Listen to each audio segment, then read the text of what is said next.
Okay. Hello, hello. Hello, hello. Hello, let's get some invites going. Invites going.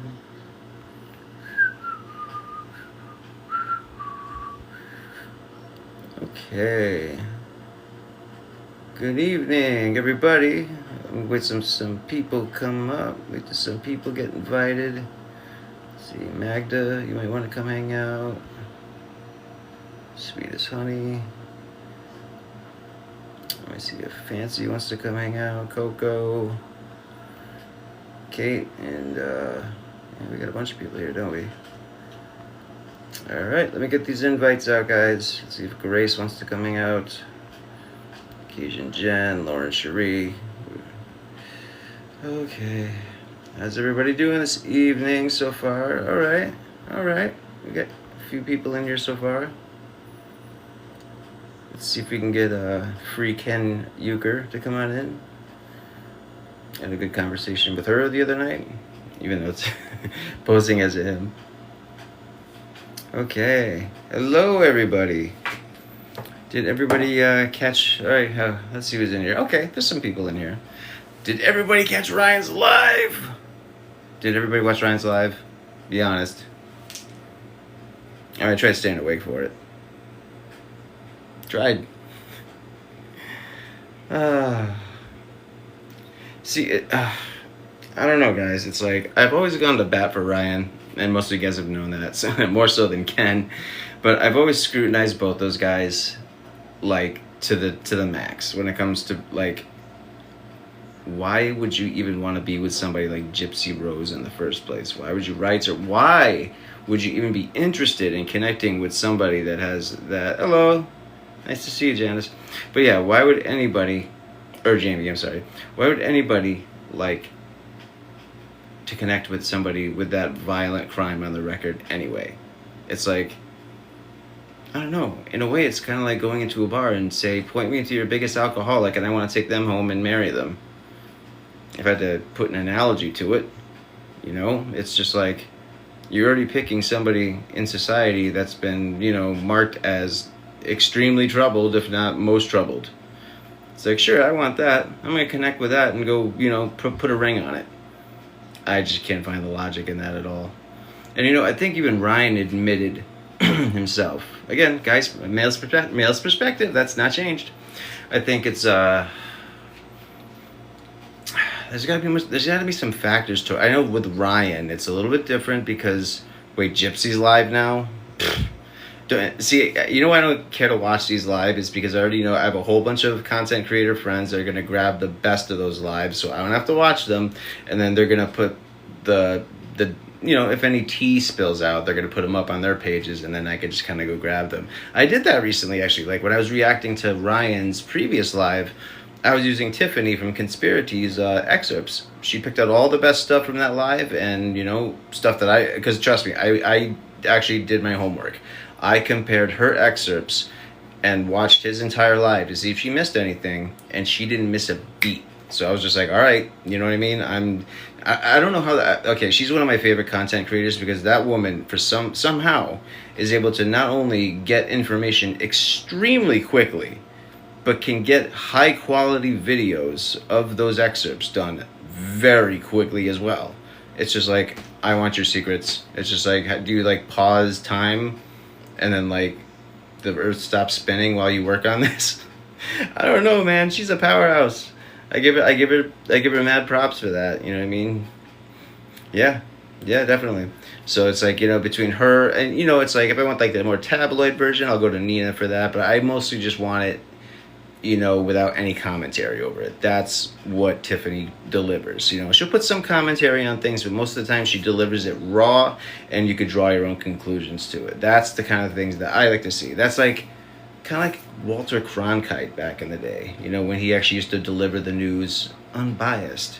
You know, no narratives, none of that. No misinformation, no towing political parties, nothing. It was just like, you know what, it was down the middle news, and you can interpret it however you want, and you can draw your own conclusions. It was not trying to, you know, brainwash anybody or put shove anything down anyone's throat that may or may not be true.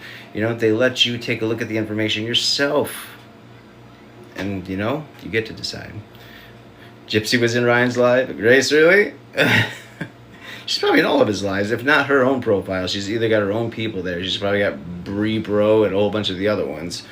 And, or she's in there with a sock profile. She's probably got like 15 sock profiles. I have no doubt about that. Ken was probably on. Listen, I've said this before. I don't think I've said it in a live yet. Ken, his profile, the one that's got the blue check mark, that's not Ken actually using it. That's Gypsy using it. Like, the first time I knew that, as soon as I saw his activity started when the Billboard thing happened. You never saw a single post from him before that. Not a comment, nothing. And then suddenly, he comes into some of the biggest drama that was going on at the time, goes into the thick of it with a lie. Like, he brings up this statement that was completely conjured out of ChatGPT via them, or via Gypsy, puts it out there, like, in front of 9.5 million people, and or whatever. It was on my buddy Ethan's profile, Ethan Living Life. He's a friend of mine. I'm like, it was on his profile. So we were kind of going after Ken on there, and we're just like, okay. At first we were like, taking that statement with a grain of salt, saying that they were going to pull out of the campaign, when none of it, my campaign, I'm like, nothing they do is, that Billboard company doesn't do campaigning. They just sell a service. It's like, hey, you want something advertised, you can pay for our billboard and you can advertise it, whether it's for business, an event, what have you. So they don't do campaigns. So as soon as I saw that word, I immediately took pause. So, and then, to no surprise of mine, not even, I think, a half an hour later, Louisiana billboards had to issue their own statement saying that, first of all, nothing came down that night. Because remember Ken's profile with the hashtag scrumptious thing in it, where he's just like, we got it taken down anyways, ha ha ha, waste of your money, scrumptious. It's just like, first of all, the whole thing was caught on video. The content creators that put that billboard together filmed the entire process. They filmed it going up. They filmed another thing that Ken's profile said was that Bourbon Street was closed that night. All the parts of the road were going to close that night, so it wouldn't matter anyways. It's not going to even go up Bourbon Street. But then 5 minutes later, you see one of my content creator counterparts driving right behind it with the thing clearly lit up on Bourbon Street, clearly driving. So it's like lie number 2 right there. And I'm just like, Gypsy herself, again, even though it'd be no surprise, it's like, she's not going to do that on her profile, because it's like, she could sit there and be like, I had nothing to do with that. It was okay. She will throw her own man under the bus for this. At that point, that's what it proved to me. Is like, just like she threw Nick, she's going to throw her own man under the bus for this. And then on top of that, it's just like, there's also, there was a lie even before that. You might as well have had the billboard in Iowa. We're not even there. 10, 15 minutes later, we see a public drunken crash out with Gypsy standing right in front of the billboard with Bree recording from one angle and Gypsy like recording from another. It's just like, you didn't even need a bunch of producers. They gave us everything themselves. That's what I love about them. It's just like, you don't even need a bunch of cameras to follow them. They can't leave theirs alone. It's just like, it's perfect. It's absolutely perfect. It's pure perfection. But anyways, it's just like, so there's like 3 lies like within 1 hour, and it's all coming from Ken's profile. It's not coming from Gypsy's. It's not coming from Bree's. It's not coming from anywhere but Ken's. And this is a guy that's been out of the ethernet. This guy's been out of the drama. In fact, he's even threatened Gypsy about, like, if you guys remember the couples counseling, he's just like, the social media thing's not really for me. It's new. I don't really like it. I'll debate you, Ken. You're not the real Ken, but I like having you on. I had you on once. Hey, hold on a second. I'll bring you in if you want. You're invited. Come on in. I just invited you. If you want to come debate me, come on. Let's do this. I got my debate boxing gloves on. Still working on the muscles, but I got the boxing gloves on. But anyways, I invited you if you want to come in. But there's a couple other things I want to talk about. But yeah, hold on a second. I just requested you. What do you mean it's requested? I requested you. Yeah, it says invited, so accept my invite. But anyways, yeah. No, Ken Uker, I already invited you. It says I invited you. Here, I'll redo it. There. There you are. Hey, what's up, dude? Hey, hey, I thought you were a girl last time. I don't know why you would think that. Another person with your. Oh no, it's free Ken Euchre. I'm sorry. This is not the actual Yeah, Ken it's not Euchre. me. No, this is the real Ken, baby. Hold on a second. I'm gonna. Oh wow, yeah, you are the real Ken. Real Ken, dog. How Hold you on. doing?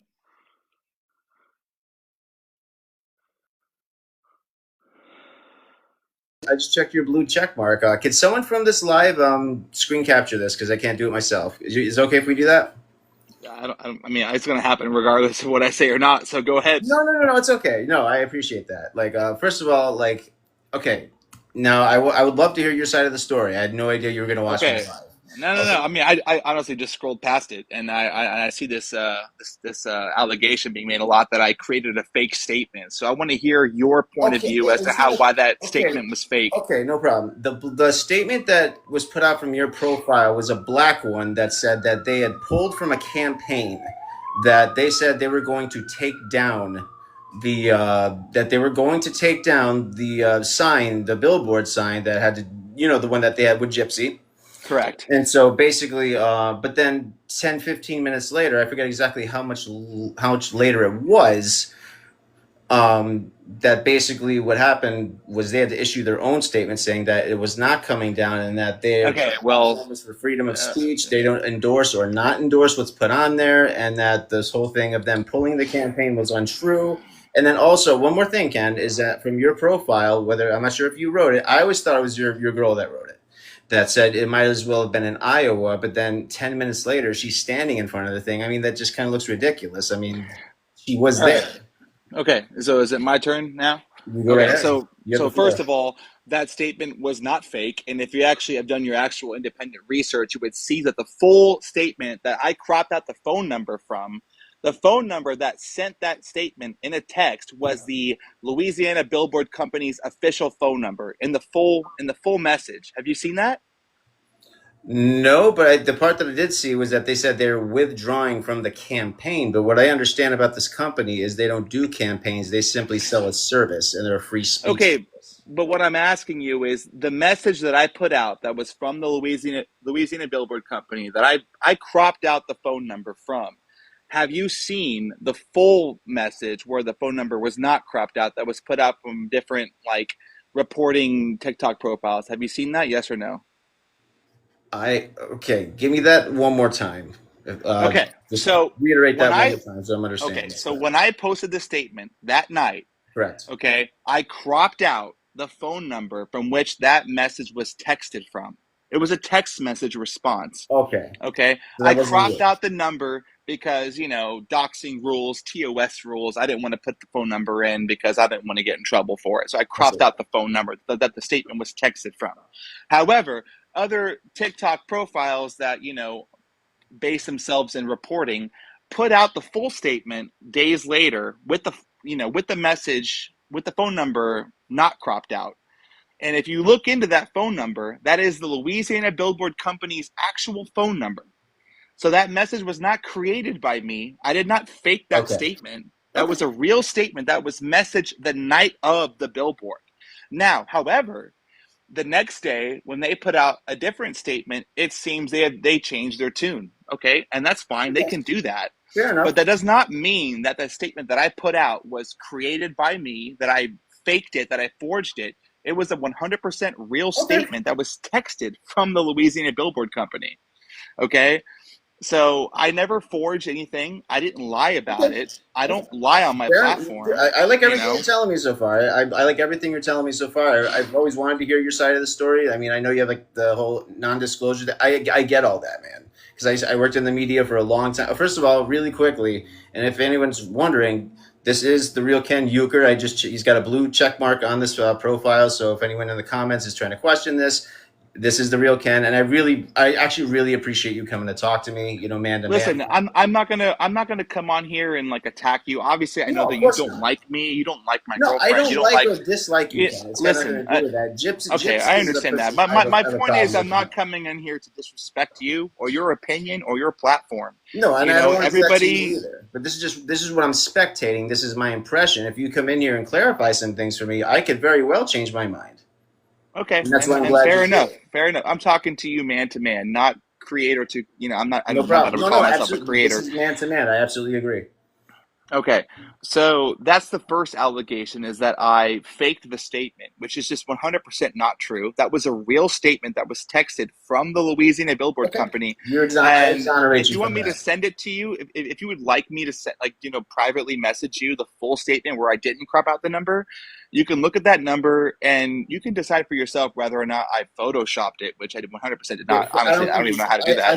I But completely. If you want to send that to me, no problem. But from everything you're telling me about like people that changing their tune, you know what? That I'm gonna give you the benefit of the doubt on that because I know companies, specifically ones that are billboard companies, do that. But you have to understand the credibility of the person we're talking about, and that's not really you. I always said that I thought it was Gypsy using your profile. That was my no, that's never speculation. happened. I No, mean, just hold on. I mean, It's only okay, sorry, because go ahead. I've never seen you get in the internet or get into the drama or anything like that. Because when I watched you in the couples, counseling and all that, it seemed like you were kind of like trying to drift away from that. So from seeing no activity to suddenly you were in this thick of the activity, got me to give question was like, is that actually Ken or is that Okay, Gypsy using Ken's profile? So that's kind of what well, gave me if that somebody impression. is going to attack me personally and say that I'm lying and forging a statement, then 100% I'm going to come out and I didn't argue say against it. you. I No, thought no, it was no. Gypsy I'm using your not saying profile. you. I'm not Okay. saying you personally. I'm just Okay. saying the internet as a whole, or like Right. a certain part, a sub part of the internet that would Sure. say that I would forge this statement. You know, and no, I did not. You know, and I can prove that I didn't. I mean, the only Okay. way that I can prove it is I can show you the full statement. I can show you the uncropped phone number, and then you Fair can enough. research the number for yourself. And that's the best that I can do. And No, if, but that then, sounds fair, but man. That sounds fair. And like I said, I'm going to give you that benefit of the doubt anyway. But I would love if you want to send it to me. That would absolutely work. Like I want your side of the story, man. I don't want you know what I mean. It's like Okay, you know what I so mean. I want to I'll hear both continue sides. if I can. So and then my public statement where I said, you know, the billboard might as well be in Iowa. We're not even going to be there that night. Okay, so yes, we had no plans to be in New Orleans, like in the French Quarter that night. That's what I was saying. Now, Gypsy had a lot of, I mean, this was Gypsy's getting off parole party. So she had a lot of her personal friends fly in from different states and different areas, and they rented an Airbnb together in the French Quarter. So that day, Gypsy did go down to pick up her friends, and we were all going to meet at 504 Golf, which is like a Top Golf knockoff Yeah, here in top golf. here in New Orleans. Yeah, I'm So aware of when it. I was saying, "Oh, we're not even there," what I was saying was, we have no plans to be in the French Quarter that night. We have no plans to be on Bourbon Street that night. Now, yes, did Gypsy go down to pick up her friends and meet us at 504?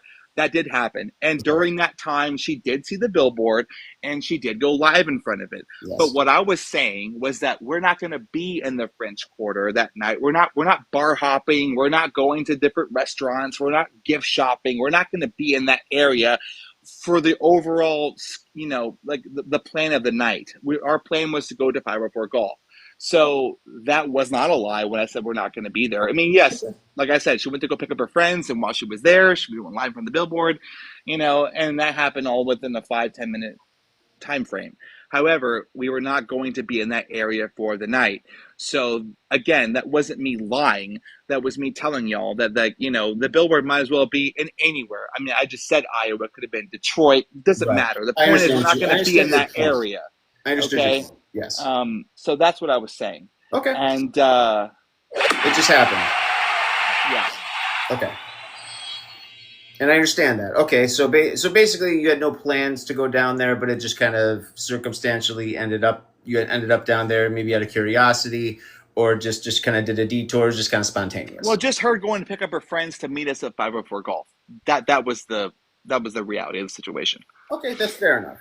And again, this is why I like to hear both sides because again, it has to do with credibility factors. It has to do with like when one thing is said and then another thing, I see something different. You know what I mean? Like it could come out of context, just like you're saying right now, and you're putting it into context. That's why I'm glad you came on and clarified some of this because again, I don't know both sides. I can only I'm go happy by what to. I'm seeing, and again, there's a lot of influence and stuff like that. I'm not against you. I'm not against anything, and I've always said from day one that your daughter is like the number one thing that I'm concerned about. Like just I know you Can I again. ask you why you're concerned about my daughter? Just Just just human to human. Why are you concerned about my daughter? just because of knowing the kind of things that Gypsy's been through and the kind of personality traits that I personally see in Gypsy. I don't think she's a direct danger or anything, but Okay. it's more Well, just about just like just from allow the me to fact. say this. Allow me to say this. Okay. There are a lot of opinions that are garnered of Gypsy because of her past and because of what she went through as a child and into adulthood and prison, etc. However, she has transformed, and this is coming from a person obviously who knows her as in the real world. And no disrespect, but you and a lot of your followers and a lot of other people have never met her on a real case scenario. They judge her based off of what they've seen and heard online, and a lot of which is misinformation. Now, I will tell you that as the father of Aurora and as the partner of Gypsy, she's an incredible mother. And I'm not telling you that you have to agree with me or even accept what I'm I saying, understand but what you're she's an saying. incredible mother. Her past does not affect her motherhood, and that she is I couldn't be more proud, to have my family where it's at. And Gypsy is not her past. She is not what y'all think of her because of her crime, etc. She is an extremely nurturing, caring, and loving mother, and Aurora is not could not be in a better and safer place. And And of course, that's coming from me, and yes, you can take that with a grain of salt. You can I'm have gonna your take it with my opinions, hand. I'm gonna take but it with my that is hand. the reality of my life. Right. I don't see anything negative about what's happening in my family, and Aurora could not be more taken care of. And a lot of these snarkers and haters want to weaponize CPS against us or weaponize the general audience Yeah, against I us. don't But agree with that. the I don't truth agree with is, that. I don't like that. you're taking resources away from actual traumatized children Correct. and actual hurt children I agree. to attack us because you don't like us for whatever reason you may have. But the reality is, she's in a very well, happy, and taken care of home. She's healthy. She's growing. She could not be in a better place. So, this Good. billboard, if you have an opinion of her as a person, that's fine. But to attack her as a mother, you have no idea what kind of mother she is. You haven't been around to Exactly. see it. No, you're Okay. correct. And because I am, and because I care and love, obviously, 100% about the safety of my daughter, she is in a very happy and loving and taken care of household. And that's all that there is to say, and I'm not saying that people don't have their freedom of speech if they want to make a billboard, whatever, they can do whatever they want. I understand that. I understand But the grievances behind that too. I can see both. I can see both sides of that coin, and like that's why I'm glad you're talking with me because, like I said, it gets me. Like I said, I'm not afraid to change my mind. I'm not afraid to reevaluate my opinions, and that's why I'm glad you're talking with me right now. So you know what I mean? It's like okay, fair enough. nothing I've ever said was meant to attack or harm or try to get your kid taken away or to try to put No, Gypsy and in of course, that and you're I'm not saying you did. I'm not no, I coming know for that. you I understand you're saying specifically. this in general. I understand you're saying this in general, but like, so far everything that in fact, one thing I've always said about you in my videos is like, I think Ken is a very good, I think is a very good dad for like everything that I've seen just from the outside looking in, you seem to be all about that child. You know what I mean? And I appreciate that, and I try to be. And there are certain things I can't get away from. Like, I mean, look at your chat right now. Your entire chat is I'm not claiming even that paying I'm attention to high you. on coke and that I'm I'm not sniffling even because paying of this and that. attention. And that's just the snark brain mentality. They're so overconsumed with misinformation, garbage, and trash information Okay. that everything I do is a net negative to them. They can't see that I'm just a human being. I'm a person. I'm a real human being, and I'm a father. And of course, all that I want to do is take care of my child, be a Yes. partner to Gypsy, and raise a family. Regardless of her past, my past, It doesn't matter. We are where we are now, and we're in a good place. And you can have an opinion that differs, and that's fine. But the only point that I'm trying to make is, and again, this is no disrespect to you or anyone else, but you guys don't know us personally. So all that you can do is construct your opinion based Based off of on what what you you've see seen. on TikTok, which is an overall negative. Because the world is a negative place and they just want to attack without even knowing anything truthful of the person they're attacking. And whenever they get information that might be positive, they put that on the back burner. But as soon as they get information that could possibly be negative, that becomes their truth because Oh, they I want to understand. be they want to live in their revelry of negativity. It's a drama. And It's a drama thing. So people like have yeah, to ruin their own of lives aren't very course, good, and they try to sort of. I guess you could say they kind of project it into places that aren't their own. for I get sure, that no, for sure. absolutely. And I was in the music industry. Trust me, I went through that kind of crap myself, and it's just like you got to try to deconstruct the noise as much as you can. I think the biggest thing that I've seen personally about Gypsy's overall, like persona is just the lack of accountability. She like where she still thinks like because she didn't wield the weapon that somehow it makes her less culpable. In fact, I did a video where it showed people that got the worst sentences out of anybody in the case where they just hired the hitman or they hired somebody to do it. They didn't wield any weapons, but they got the worst of the sentences. And we could talk about that case all day long, but it's just like I think the biggest part that had people have problems with her is the fact that she's just like, well, and plus also, I'm not sure if you can answer this for me, but I can't get anyone that supports Gypsy to answer this. If her Okay. entire narrative is to be believed, that she had to have someone come take her mom out of the picture to get out of that life of abuse, then why is Nick the villain? Shouldn't he be the hero in this? Didn't he come in and like slay the dragon for her? I cannot put myself in the mind of a sheltered abuse victim like Gypsy was, but Right. I can only imagine that somebody who was a sheltered abuse victim, and there are a lot of people that say that Gypsy was never abused, her mom never abused her because of this micro deletion thing. That's 100% just bullshit. Okay, and I'll tell you why. Because regardless of the micro deletion or not, there is no excuse for one, her mother forcing her to sit in a wheelchair knowing that she could walk. That's a form of child abuse. Her Correct. mother pulling her out of school when she Correct. is totally articulate and can learn. That's a form of child abuse. Correct. Her mother putting a feeding tube in her, knowing that she can eat.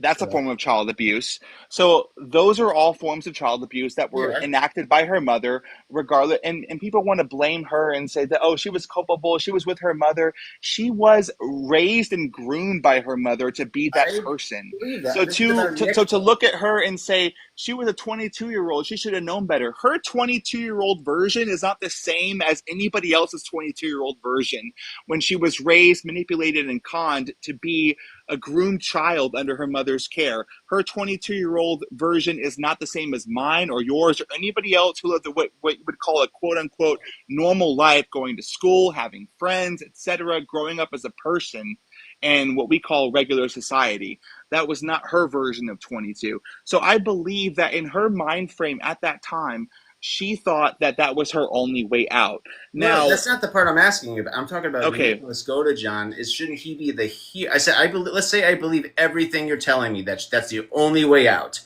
So if that's the case, and Nick came to take care of that problem for her, why is he so villainized by Gypsy herself? Why is he such a bad man? I don't And think that at the she was time she arrested? thought that, during that 2015 time frame, I don't think that she thought that.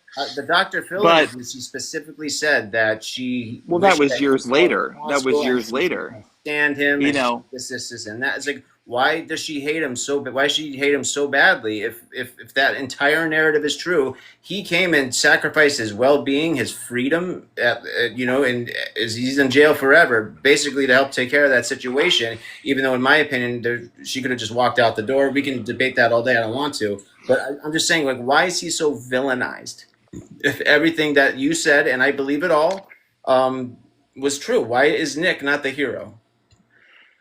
because because if looking back at that time frame when she was in that position, that's what she thought was the only way out for her. Yeah, but And this was 2 years. This took place over two. It wasn't just like a momentary lapse of judgment. This was planned over 2 years. This was a 2 years of correspondence. I mean, I can understand like if it was like a momentary thing, like you're right, where if it was just momentary and she at that time thought that this was the best for her and there was no other way out and she was pushed to her limit. But through the correspondences that we've seen, there's the Freedom of Information Act information. The correspondences go back up to 2+ years. So this wasn't exactly just talked about overnight. I think that's the part I'm having trouble with is the fact that, you know what I mean? That well, I believe that Nick was in the same mentality as her, that he thought that it was the only way out for her as well. well, no, And that, he asked, like, can we run away together? And he even asked one of his friends, his ex girlfriend. well, I mean, and like I said, I believe that Gypsy thought that that was the only way out for her because she had tried to run away before, and she had been,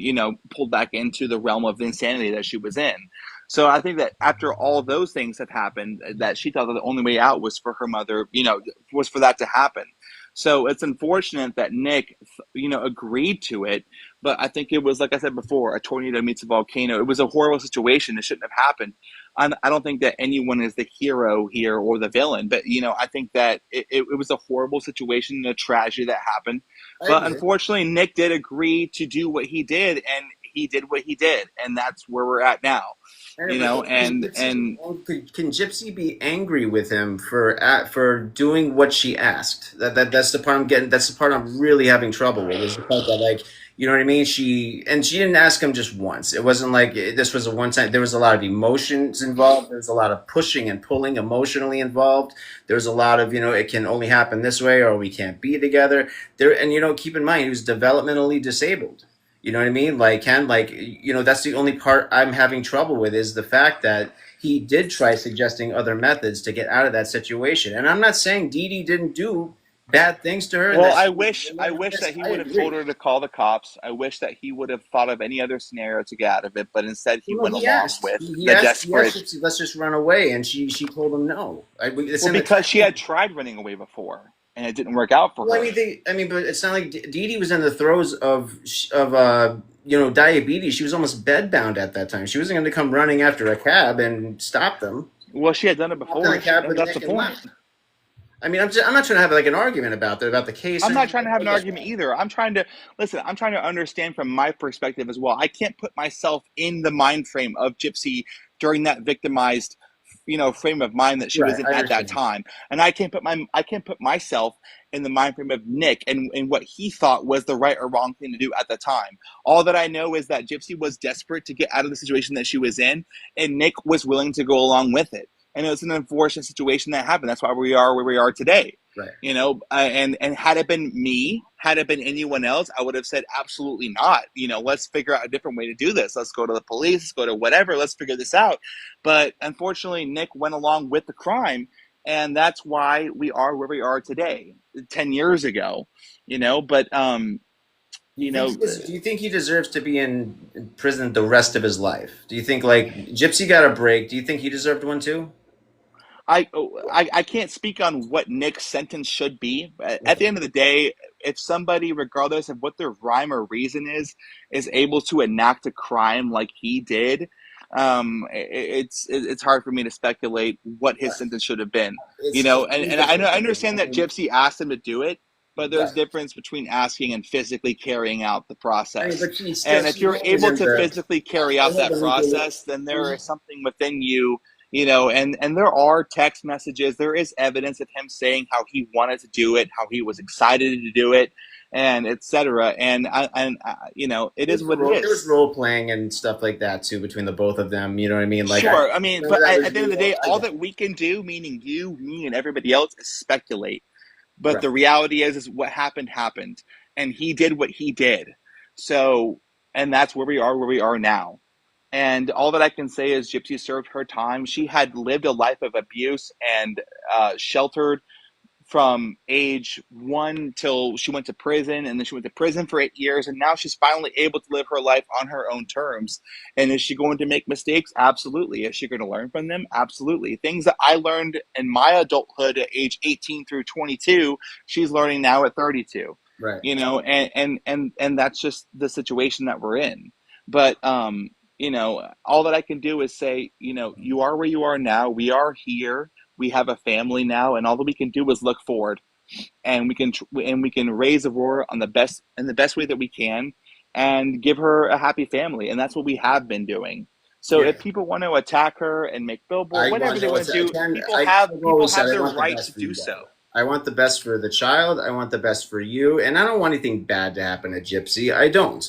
It's just like, but every once in a while, like when we see the stuff like getting completely wasted the night after, instead of like, Okay, okay. just give me my Allow me perspective to real quick. speak on that for a Okay, go second, ahead. if I may. Sure. So yeah, Gypsy went out and got fucking. She had fun. She drank and she had fun with her friends for the first time in her life ever. Now I can't speak for you, but I can speak for myself. When I turned 21 and I was able to go out and drink, yeah, I went out with my boys and we got drunk and we had a good time. This is her version of that. She's finally able to, for the first time in her life, go out and experience that as a person. So is she going to get sloppy and have fun and get a little crazy? Sure thing. But why hold that against her? Is anybody It's not else like that. It's just innocent that of there's that? all things that she could live stream with a big platform like hers. I'm thinking that's the one thing that she chose to live stream, and some of it Well, was so kind of gross. what? So what? She's having fun with her friends for the first time that she's Yeah, I allowed to understand drink. that. But like I mean, like, the what more do narratives you that were want? out about that time, I figured if she wanted to, like, this is just a suggestion. Again, you don't have to agree with me. I figured, since she knew like the she was having some trouble with like the public opinion, you figured like when you get off of parole, something like that, you can maybe like Okay, this is just how I would okay. do it. I I understand you understand. guys are I different. understand. You guys would do something different. I would have had like a dinner with my family, some wine, being like you talk about what you've learned, you reflect on things. You know what I mean? You know what I mean? And then instead of that, they see her and Bree doing these simulations, being completely drunk, doing these weird simulations of stuff that I don't want to repeat on here. And it's just That's like, fine. you And know I what I can mean? I'm just saying, I can I'm just saying, understand it would your help take her. on things, Right. and I can understand how you feel, but at the same time I can understand how she would want to, for the first time in her life as a Oh, free I person understand without that. any restrictions, want to go out with her friends, Sure. have drinks, have a fun time, maybe go live. I mean, of course, when you're in that state of mind, after a few drinks, you're not thinking regularly like I am now. I agree with that. She wants to have fun, she wants to go live and this and that. Let her have her fucking fun. Like, who You hasn't can have had the their fun, share of fun? but I When mean, they I'm were just when they were at 21, 22, she's only being able to experience that now at her age. And you can argue that she's a mother, this and that. Listen, it doesn't you can matter. be a mom and still have fun. She There's can no still problem. go out and have fun Sure. as a mother, as a whatever, because she has finally been able to, for the first time, be allowed to do that. And I hold nothing against her for that. I don't look at her with a side eye or a squinted eye at all. She's allowed to go out and have that night. Is that her night every night? Absolutely not. That's just like her off parole, having fun with her friends. She's able to do that now. Let's celebrate. And going live, obviously the next day is always like, oh, I shouldn't have done that. I was drunk. I should, whatever. But she's living her life on her own terms. And that's the point, is that it's the first time in her life that she's able to live her life on her own terms. Do you understand what I'm saying? Absolutely. Absolutely. No, I completely get like man to man, man. I completely get that. But and again, I'm glad you came on here because you know what? It's like it's hard to. You're absolutely right when it's like when all you have to do is see selective pieces of tea or whatever else is out there in the ether. It's just kind of hard to you can either speculate about what the other side is, but hearing it from the horse's mouth is much more effective. That's why I'm. What's funny? I have a friend of mine that goes under the profile Free Ken Uker. And I thought that was you at first. I thought it was one of No, your chick friends. That's I why don't I'm have like, any wait, I fake thought you were a girl profiles. for a This is second. me. I didn't mean to And confuse Gypsy you with does that. I not didn't post know on you my meant the profile. Ken Euchre for a second because that surprised me. So, like, forgive me for that. That's okay. Listen, I understand. There's a lot of speculation. There's a lot of false narratives out there. Yeah, There's a lot of misinformation that gets put out about the both of us. I mean, I see it on the daily. People call me every name in the book. I might as well be the Antichrist to the haters. I I don't mean, think I'm anyone just thinks the you're worst, awful, most awful human being in the they're more. world. I've seen more concern than anything else, and you can do with that what you will. But I've seen more concern about you than anything else, just because her past and her crime. I understand that, and you know her better than again, Well, like I've the also public seen her does. evolution. I've also seen her evolution, Right. and I think that she is in a great place today.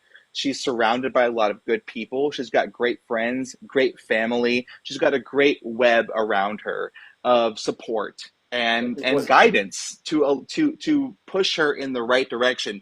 Is she going to make mistakes? Yes, she is. Am I going to make mistakes? Yes, I am. You know, not every single moment of our life is our proudest moment, but that's a part of being human. And that's just the way that it is. But I think in the overall grand scheme of things, we are a happy family. We are raising Aurora under the best pretenses, and she's in a great, stable home. And I'm proud of that. I'm proud of what we have accomplished.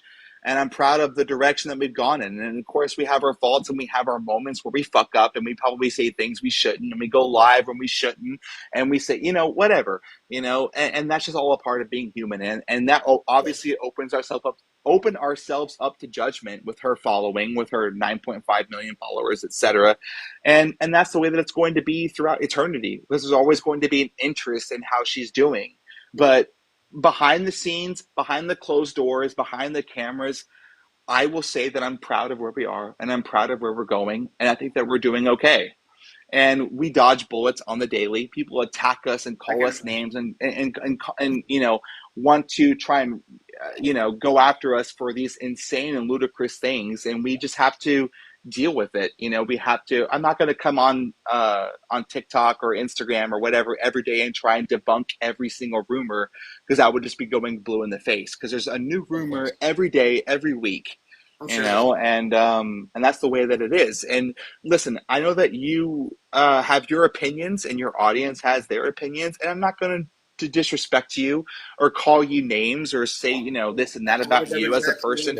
You can have your opinions, and that's your right. But I want you to also understand the possibility of the opposite side. The possibility that we're doing okay and that things aren't as negative as they are portrayed online.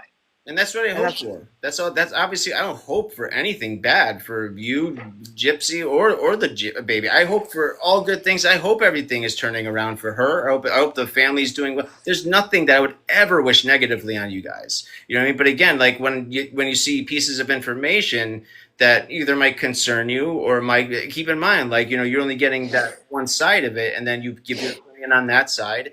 And then, then amazingly, I finally got to talk to the other side, because I'm not sure how many people you've talked to, but if I'm one of the first, then I'm very glad. I think you are one of the first. Yeah, you're probably the first person I've joined on the opposite side in a while, and that's only. It's not to attack you. It's just to talk to you as a normal human being. We're coming here to attack. In fact, again, I'm one of the only From what I did make jokes about take your hat off. I want to see that head, but that's just me being funny.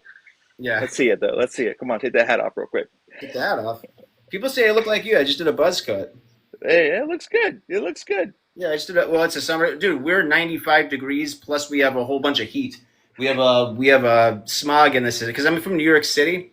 Can I ask where you live? Oh, New York City? Okay. And so I did a buzz cut later this afternoon because my sweat was so bad that it was just like, there was smog so bad in the air that it was I think it was 98 after just the regular, forecast said 92, but with the extra smog in the air and everything else that's basically part of it. Hey man, listen, I'm in Miami Beach. It's like 100 degrees out here. I get it. I shaved all my hair off. I get it. Yeah, no, I just kept it whatever. No, it's funny though. People actually think I look like you.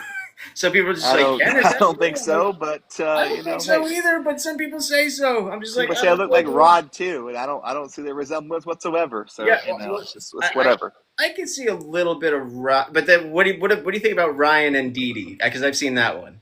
Okay, well, if I'm being honest, I see a little bit of that. A little bit, but the side-by-side pictures can be that's just interesting. However, I will say I've never seen Ryan in person. So, and a lot of people have never seen me in person. And when me and Rod are sitting next to each other, you will not see a resemblance. But when people take a certain picture at a certain angle and they connect them, maybe you can see a resemblance.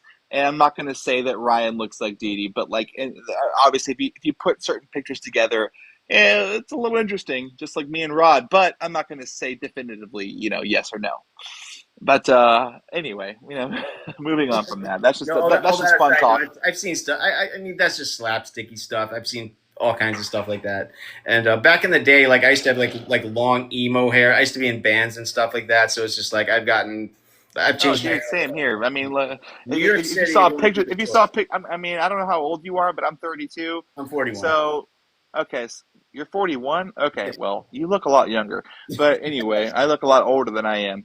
But if you look at pictures of me in like 2008, 2009, I had the jet black hair. I had the emo over. I had all Yeah. that shit. That was the trend for the time. That it certainly was, yeah. Especially But like anyway. mid 2000s, like I was on Vans when I was in bands. I was on Vans Warped Tour and stuff like that. So it was like that was Oh, my were you? yeah, Okay, right on. That's cool. girl jeans and everything. I did the whole thing. Right on. What instrument did you play? I am a guitarist, full through and through guitarist. Okay, cool deal. Cool deal. That's awesome. Do you post your music on your profile or no? I have my old bands and I have like my old like personal music and stuff. I'm not currently in a band, but like I still work like on studio projects with my friends and stuff. Because again, like I used to travel 2/3 of the year like on a bus or in a van full of like six other sweaty dudes, and it's just like you can't you can't have any Yeah, yeah, stability. yeah. You know what I mean? It's like there's no you make very little money depending on what label you're on, depending on how much the tour pays, and you're on the Right. road 2 3 months at a time. You don't have regular income. You're eating very minimally. You might get a shower in a couple times a week. I don't mean to sound gross, but Right, right. No, no, you're good. I it's like a understand. Walmart like sink shower kind of thing. No jokes. That's cool. Yeah, That's cool. but we had to grind it out, man. That industry is very very grueling. But I can only in my imagine. 40s, man. I'm a CNA now, so it's just like I'm far away from that. Especially after the pandemic came through, it's just like Right. you just can't do it. I'm still involved with music journalism though, so I still That's do cool. that aspect of it, and you can actually make money doing that. And I still do it. I have my website up for that. I still get hired to do columns. Like I do that on the side though. Right on. Cool deal, man. Cool deal.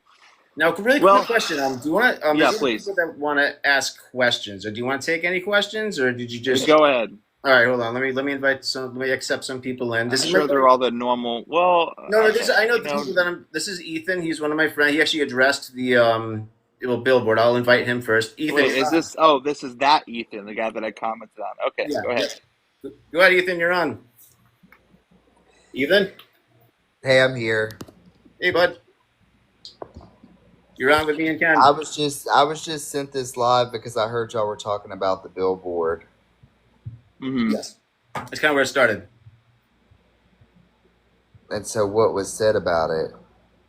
We were just. I was basically just addressing, like, just the narratives. Like, there was the first statement saying that they were going to pull out of the campaign. Then they came out with the second statement that they were a free speech platform and that they weren't going to do it. I thought there was this speculation that one was fabricated, and then another one. Then they came out and then had to clarify that no, this is our statement thing. Like, and then Ken cleared it up with me saying that no, it was from the same people. They just had changed their mind, and I give them the benefit of the doubt on that. So I just wanted to basically, I'm not sure if you had a question for him other than the billboard kind of thing, but this is the first time I've talked to Ken, and it's been a good conversation so far. So I'm not sure if you wanted to talk to him about anything specific. Ethan, Ken is more into the journalism aspect. I'm not sure how much he's gonna. I mean, it's up to like Ethan. You have the floor. Is there anything you want to say? Well, my main thing about the billboard is commenting on my post with hashtag scrumptious, Uh-huh. saying you wouldn't see the billboard, and then Okay. 30 minutes later, Gypsy Rose was flipping off the billboard driver. Right. So I spoke on this earlier before you joined. Obviously, I'm not sure if you heard it or not, but the statement that I commented on your post was, we're not even going to be there tonight, or we're not there tonight. And there was truth in that. The point that I was saying is that we're not going to be in that area tonight. We're not going to be bar hopping. We're not going to be walking down Bourbon Street. We're not going to be there at all.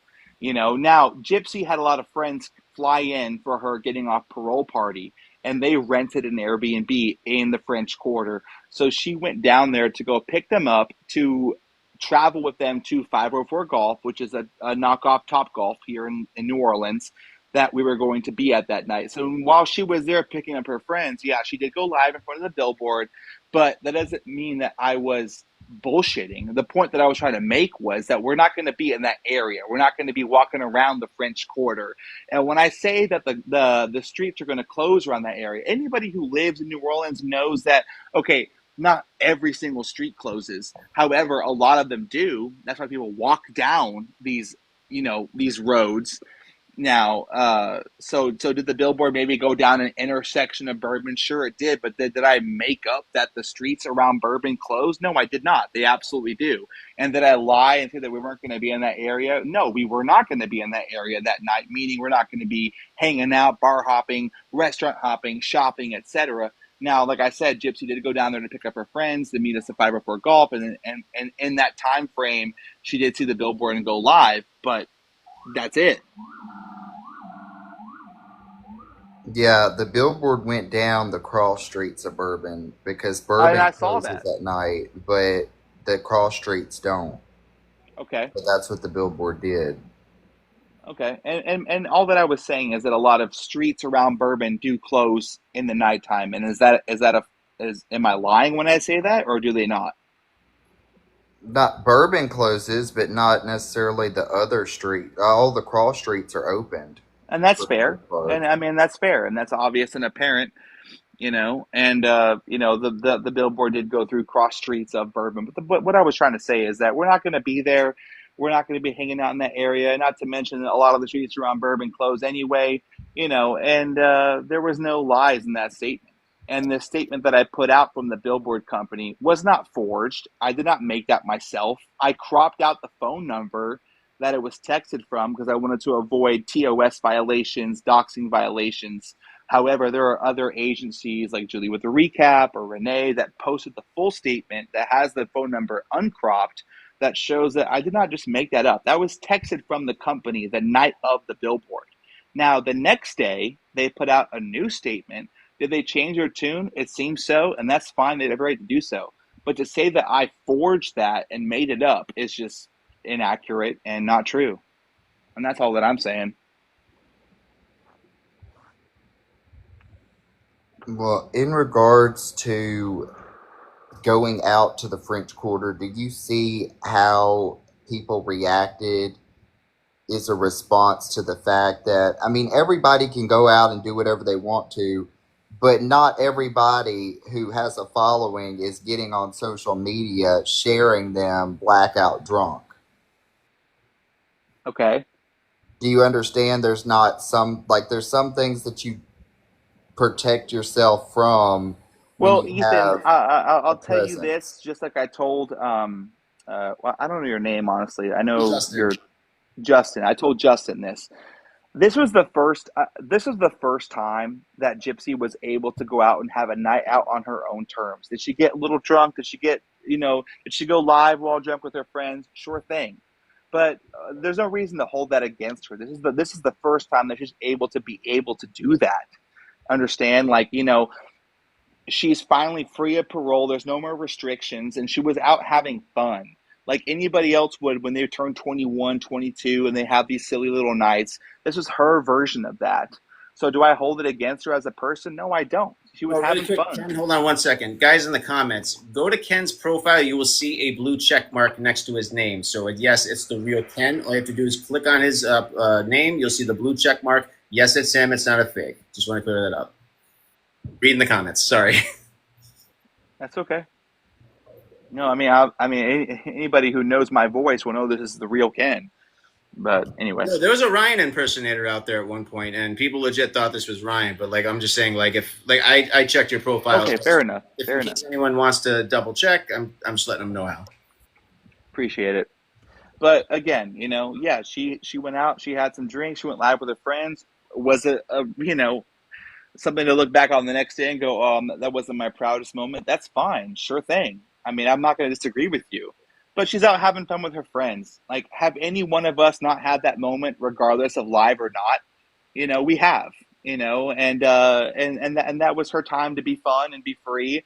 And she decided to go live. I don't think she was super proud about it the next day, but she had her fun. So what? There's no reason to hold that against her, in my opinion. And we made friends with a person who used to make hate content about Gypsy that night. Ivory Grows Wild. She met up with us at the 504 Golf, and she told us, this has been hard on me. I don't want to put out this kind of content anymore. I want to be a real person. I want to meet you as you are. And I think that goes true for most people. Ethan, I imagine you live in New Orleans because I know that you went to Gypsy's book signing, Yeah. and I'm not going to attack you as a creator. I know that you have your audience, and you put out your own statements, and that's fine. But if you ever had the time to actually just understand and meet Gypsy as a real person behind the cameras, behind the curtains, and just see that she's a real human being trying her best, trying to move on from her past and be the best mother and best person that she can be, it would be an eye-opening experience for you and everybody else. It's easy to talk to say things about somebody who you've never actually met in real life, regardless of whether or not you took a picture of her at a book signing or not. But to see the real human she is behind the curtains, she is doing her best. And that's all I want to say about that. We can. One of my friends from New Jersey. Her name is S. She's a really cool person. She might have a question or two for you. I brought her in here. She's really down to earth. Okay, that's fine. Is that okay? Okay, that's fine. I'm gonna pass on the question and just listen. I have nothing nice to say, so I'm gonna keep my mouth shut. That's okay. I'm not, just keep it simple. And like I said when I came in here, I understand that there is an audience of people out there who have a differentiating opinion, and that's okay. I'm not going to disrespect you or attack you for that opinion. That is your right as a person. But all that I'm saying is, as somebody obviously who is in it and spends every day with her, I see the positive, I see the good, I see the progress, I see the growth. And I will defend her because not only because I love her and she's the mother of my child, but because I see the steps that she takes on the daily to be a better person. She's not defined by her past. She's not defined by her crime. She's not defined by the childhood that she had. She's defined by who she is now. And that's really all that I have to say about that. I have one more person in here I just brought in. Let's see if she comes in. Audrey is she's a big content creator. Yeah, I don't like this person, but that's okay. That's fine. You don't have to like me. I already know you guys knew each other. But I brought. No, I mean she posts about us daily. I've seen you. Okay. Ken, I just have a few questions about some things that you've said. I know that you are focused on what she said about Ryan, but how come it's excusable whenever it's about you, or it doesn't matter whenever it's about you, but it does whenever it's about Ryan? Okay, give me context and examples, please. You were just on live talking about the message that she said about the little boy, but you don't want to address her telling you that you should OD or that you're gay. Okay, if she wants to say that about me, that's fine. That was her way of coping through our breakup, to attack me. Do I care? Do I bother about it? No, I don't. But why do you not care whenever it's about you, but you give hella fucks whenever it's about Ryan? Who said I give hella fucks? I was just watching your live. I watched how many fucks you gave. Okay, explain. You went on a whole rant about how you want to box him and how it's so true what she said. Yeah, no. Yeah, but again, okay, go ahead. But again, whenever it's about you, it's irrelevant. I don't care about things that she said about me. I don't care. It was from a grieving person from a breakup. So she's going to attack me and slander me, and that's fine. And okay. It's also from somebody in prison. However, do I believe that what she said about Ryan was true? Yes, I do. Because, again, Gypsy didn't put out these emails. They were put out from somebody else. So, and there's so much context, there's so much detail to the story that I truly believe them. And if we can subpoena the phone calls, you would see that for yourself as well. And the reason why I said I challenged Ryan to a boxing fight is because every single live that he does, he talks shit about me. I mean, that's all that he has. He talks about me, talks about Gypsy. That's all that he has. That's his entire content. And he always wants to talk about how tough he is, how if he ever saw me in person, he beat me up, this and that. I said, okay, put your money where your mouth is then, dude. Let's do a boxing match one-on-one. Let's make content out of it. I'm sure people would love to see it. That's all that I said. Okay, about the phone calls. Those requests are being going through. With that being said, if it comes out and he never said that, are you going to come out and say, hey, I was misled? Like, are you willing to own that? If the phone calls come out and that became true, sure thing. But I know that they won't because I believe Gypsy. Okay, that's fine to believe your woman, whatever. And then you are okay with the fact that Gypsy attacked you in a heightened state, But obviously Ryan's heart's broken. Like, look what y'all did behind his back in prison and out of prison. But whenever he attacks you, it's not okay. But again, it is for Gypsy. Like, be consistent, man. That's I'm what people are 100% pissed about. consistent. I'm 100% consistent. So then why are you mad that Ryan's upset, but you're not mad whenever Gypsy's upset? Who said I was mad about anything? I'm not mad about nothing. I'm just saying the Bro, guy your talks own trash about me words. all the time. So I'm saying if Okay. you want to fight me so bad, then let's do it. One-on-one boxing match. Let's go. That's all I mean, that I would said. box you. Let's do it. Let's fucking do it. Hell yeah. You Let me want just headgear? Let's ask do it. this. So, if Ryan agrees, would you actually do a boxing match? 1,000%. I wouldn't have challenged him otherwise. All right, You do a poll on this? One of Ryan's polls?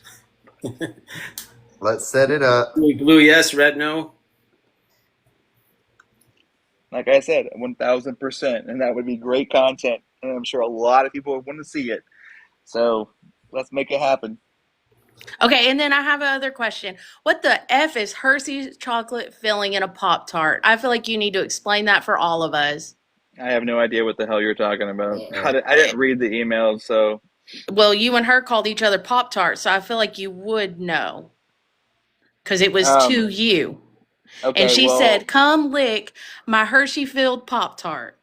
okay. Well, either way, regardless of whatever you think, that's personal. So I'm not going to That's get into why it I'm with you. asking you, what does it mean? So that it's not up to me I'm to not just going to talk form to what you it about it. means. It's none of your business. Is what it means. Okay.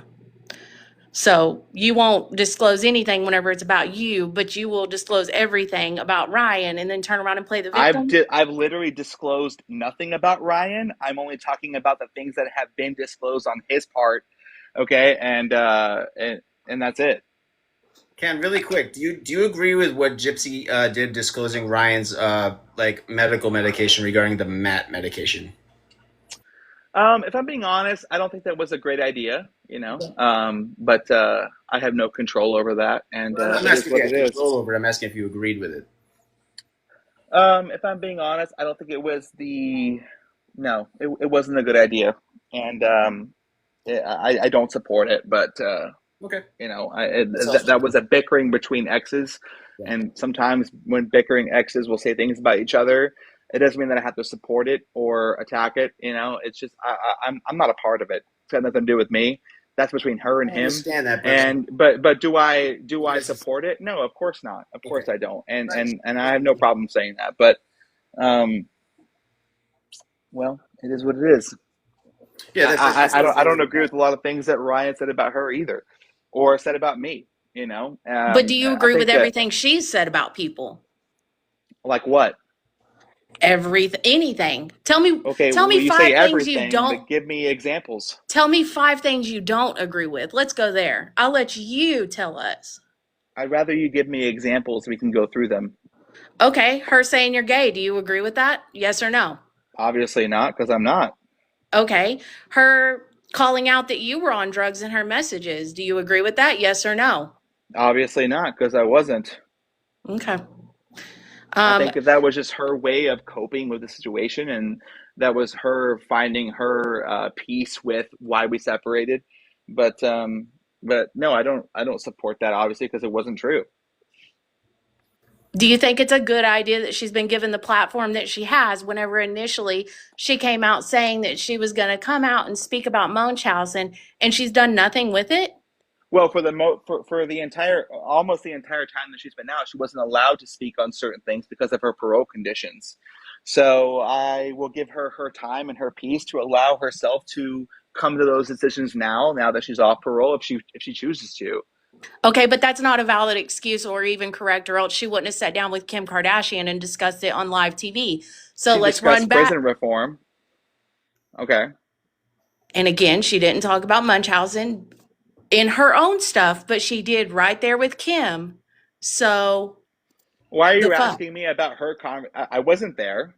I'm not I'm Gypsy. asking, do you If you want to support? ask her, you can ask her. But I support whatever I'm she wants asking to do you, at the do time you that she wants to. I'm asking you, do you support somebody who went to prison for what she did, having the platform that she does, and not doing anything good with it? she will do with her platform what she chooses, and she was given her platform by people who choose to follow. If you don't want to follow and you don't want to listen to what she has to say, then you can clearly just unfollow and swipe past. I don't follow her. Okay, but you clearly talk about her every single day, do you not? So obviously you are very intrigued with her life and mine. Since the emails come out, yeah, I have talked about her. That's kind of been my whole gig on here, is to talk about content creators and what's going on. And right now, her emails are what's going on. It's not that I woke up and I was like, holy shit, I got a raging one for her. It's that these emails are new information. Okay, so what about her emails do you want to talk about? Well, you've shut down everything and basically said it's excusable. So nothing really. You make excuses for everything. Give me an example. I have. Run it back. I want to hear it. Oh my God. Are we going to go through all this again?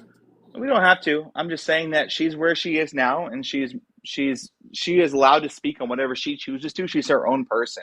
So if she wants to talk about this or that or the other, that is her privilege to do so. If you want to listen, you can. If you don't have to watch. You don't have to follow. You don't have to listen. That's your own prerogative. Okay. Do you feel any type of remorse for sweeping in on her and Ryan's relationship like you did? Well, absolutely not, because it was totally been put out falsely how our relationship even started. Because the only time that we reconnected was when she separated from Ryan. That's when we reconnected. I wasn't coming in there and swooping her out of her house while she was still with Ryan. Well, and that brings me to a separate point. Gypsy should have never been married while she was in prison. She should have been allowed to come out and live her own life on her own terms and breathe a little bit to finally figure out what she truly wants as a person, which she wasn't allowed to do. Now, you go and look at almost any prison marriage situation, and they almost all end in failure because they never actually have time to understand what they're getting into or the person that they're getting involved with. And when she came out, she realized after a few months that it wasn't right for her. She separated, and then we reconnected. So no. Okay. And then, everybody in the comments keeps bringing up the NDA, which you said in your live earlier, you never signed one with Gypsy. Did you sign one with Lifetime though? And I asked that as somebody who has filmed and been a location manager for a show. Okay. And I know they make you sign NDAs. So did you sign one with Lifetime and not Gypsy? Is that the confusion? No, I never signed an NDA with Gypsy. And the only agreement that I signed with Lifetime is that I will not put out facts and details of my life because I have to allow the show to do so. So that's an NDA. I'm not going to say, I don't know. I mean, all that I know is that I said I cannot put out events happening in my life because I have to allow the show to put that out. Yeah, that's called. It's a non-disclosure. You're not reality TV show. Okay, any reality TV show is going to make you sign the same contract that you can't put out your life before the show does, because that's the entire point. The show wants to put it out there. Okay, so that's just standard for any reality show. I know. I just said I filmed on some. That's why I even ask the question if you already know the answer? Because earlier you said you've never signed an NDA, so I was asking you to clarify. I said that I never signed an NDA with Gypsy, meaning on the terms of our relationship, that I can't say things or put out things about us as a couple. Quick question. That's what I said. I can't do that. But as far as the show goes, can I ask a quick question? If you've worked on these and all that, then you would know that if you're on a reality show. Hey Ken, really quick, why did you contact Christy and to get a hold of Gypsy about your feelings to her instead of Gypsy herself? I'm curious about that because it was Christy that revealed it to Gypsy. Why is it that you went to Christy instead of just Gypsy herself? I'm just curious.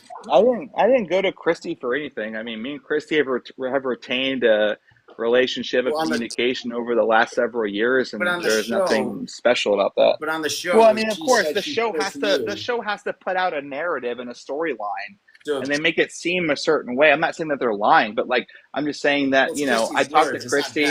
It's Christy herself saying, I spoke to Ken. Ken said this. He regrets this. And so on and so forth. It's Christy saying that she spoke to you specifically and that she wanted to reiterate to Gypsy your feelings and that your regrets, and he wants to reconnect, this, and that. This is coming from her mouth directly, not the show's mouth, unless they told her to follow a script or something. I don't know, but I'm just asking. No, there's no script. Huh? There's no script. I didn't think so. So that's why I'm asking. Did did you get a hold of Christy first, or is Christy lying about that? I never. I mean, nobody's lying. Well, Did I she talk to said Christy? that. I He said this did. You directly. know, did I tell her that there are certain things about how our relationship ended that I regret? Absolutely. I'm sure I did. You know, Because she I knows, can't like, give she you wants to specific reach out. examples because I don't Because recall all of them. you've But seen the show, your own show. I mean, because like she says, like he wants to reach out. He regrets breaking up with you. He's and you know all this other stuff. You know what I mean? It's like well, it wasn't that I the regret. news. It was the story that was being told as to how we separated that was untrue. That I was trying to clear up and clarify, and Okay. that's all that was. Well, I mean, because she went into other things like you regretted breaking up with her and all this other stuff. Basically, stuff in my impression, if I from the outside looking in, it looks like she's trying to resurrect really like feelings that she didn't get over, or she was like, you know, simply saying whatever she had to do to basically end her marriage with Ryan. Right there, that's the impression I and most viewers had when we were listening to. Even Mia, her own daughter, called her out for this. So that's why Well, I'm asking about it. I think the impression that Gypsy ended her relationship with Ryan to get back with me is untrue.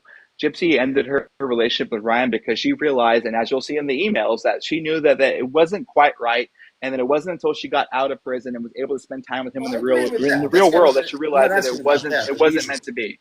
No, it's not. That's not the. No, it's not. It's not whether or not they were meant to be or not. I'm just talking about the aspect of like how the information made it to you. Like it's one thing if Gypsy called you and then like said all this to you, but then in the show it's Christy and everything she said that I said, and even Mia saying herself. It's like Mom, you know, if you didn't say all this, I mean, like I said, I've always said her and Ryan were not going to last no matter what. I absolutely, you know, they were just it was. I gave them 6 months to be generous, and I was way too generous. And then on top of that, it's just I'm just asking that question because, like I said, it was something that even Mia was irked about. You know what I mean? She was just kind of like, you know, Mom, you didn't have to tell her all this stuff. Now she's an emotional mess, kind of thing. Because these were highly supercharged emotional feelings that you know that she was resurrecting for her right there, and with pretty much anything that she had to say, and it kind of looked like there was an agenda attached to it. And the only thing that kind of made me pause for a minute was like, why would you contact Christy and not Gypsy about feelings like that? Like that was why I was asking about that. I think I was just explaining myself to Christy and how I felt about the entire situation, and that's kind of really where it ends. And she just reiterated it to her. Like, but you didn't call Gypsy yourself and say anything about it? We had our conversations. I can't tell you the exact timeline of when, but it didn't come full circle until she separated from Ryan, and then I decided to go down and meet her for the first time in person after the fact. Right. Okay. Well, that I was just curious about that because that's in the show, and it was just something that kind of nagged me for a minute. Like, Well, there's a lot of misinformation like that. People think that like I was down there hanging out with her at Rod and Christie's house while she was still with Ryan. That's completely untrue and that's false. The only time that the very first time that I met up with Gypsy was after she had moved out of Ryan's house, moved back in with Rod and Christy, and then we met up for the first time. okay, well, yeah, that was the only part about that I just had always like in my mind was just like, you know, I found it a little strange that maybe like you would contact the stepmom instead of Gypsy herself. I didn't know what was. Well, I mean, the whole notion that I contacted Christy for this to happen is just untrue. Like me and Christy had remained in touch over the years on a friendly basis. And, you know, when I saw the podcast with Ryan and Gypsy talking about like all the reasons why we separated that were just not true, then me and Christy talked about it. And I said, well, this is false. This is not true. This is not why that happened. This is why that happened, etc. And then she relayed that to Gypsy. And, you know, and then a few months later, we met up. Okay, yeah, that's pretty much all I wanted to know, like about that. And obviously, you guys first when you were engaged the first time, that was between like 2016 to 2018, if I'm not. No, it was 2018 or 2019. 2019. Okay. Now, do you feel that Ryan was more of a rebound, as far as like you know to get like? Well, I'm not going to speculate on that. I think that like people that are, I mean, just an overall opinion of people who are in prison, I think will attach themselves to somebody who reaches out to them. And I think that was their situation. And I think that, you know, Gypsy was in a heightened emotional state and that she thought that this was going to be her forever after, even with all the things that she knew that weren't right between the two of them. And it wasn't until she got out and was able to breathe and become a real person that she realized, okay, this is not what I want, and then separated, which I think is a common story with a lot of people who get married while in prison. I definitely agree that she should not have gotten married in prison. She should have gotten out and experienced the real world. I mean, yeah, there was no reason to get married in prison. I mean, they got married a year and a half before she was released. I mean, like, why rush it? Right. Like, why not just allow her to come out and, you know, see if that's what she really wanted? But, you know, I think Ryan was willing to ignore all the red flags that were in his face purposely because he wanted what he wanted. And it was a recipe for disaster. And then she came out and realized that they were not right for each other, and she made her own decision to separate. And that's when we reconnected. Can I ask a question? Yeah, go for it. Okay, talking about prison and y'all's relationship, what are your thoughts on the fact that she was having highly inappropriate conversations with other men while y'all were together, and even up till right before y'all were going to get married, but didn't?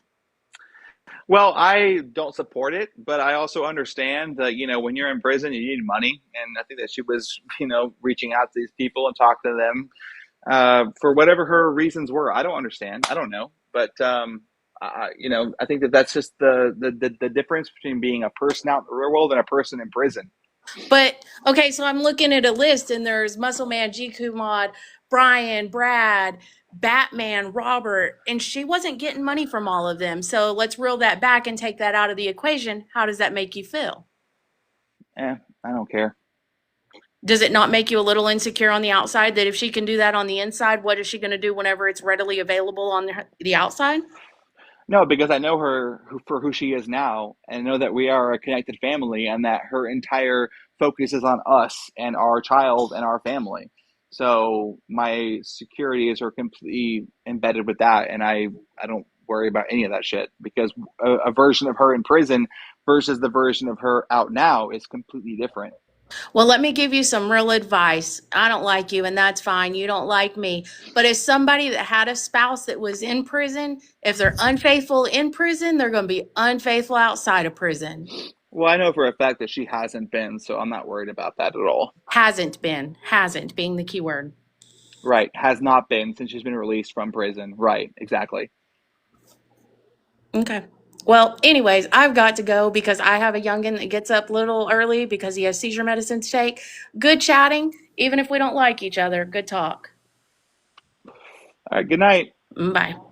All right, can I invite another guest in here? I think you guys may or may not know. I'm pretty sure you guys may know each other. Fancy, do you know? We know each other very well. Okay. I refuse to talk to this person. She's an absolute maniac. I have lunatic, one question for over-obsessed you. human being. You can't I'm not answer gonna one any of your question. questions because you're a fucking lunatic. You can't So, answer one simple question. I think that you are an over-obsessed, crazy person. So I will not talk to you whatsoever. Well, my You can only drop question out for you or was, why is it rant okay all you for want. you to say all of those things about getting married to her when you wanted to marry her in prison? Right, And and you then I were stopped, mad didn't because I? we expressed concerns about that, but yet it's not okay for her to get married to Ryan under the same pretense. Right, and that's the entire reason why we didn't get married, because I realized that she No, needed it's to not come the out in the entire real reason why world. you didn't And get no, it married, is and the you know entire that. I reason. know the entire No, reason why you didn't get married. no, you don't. You Yes, I have a do. ridiculous I narrative had as to why you conversations with you, think. Christy, and Gypsy at the same time.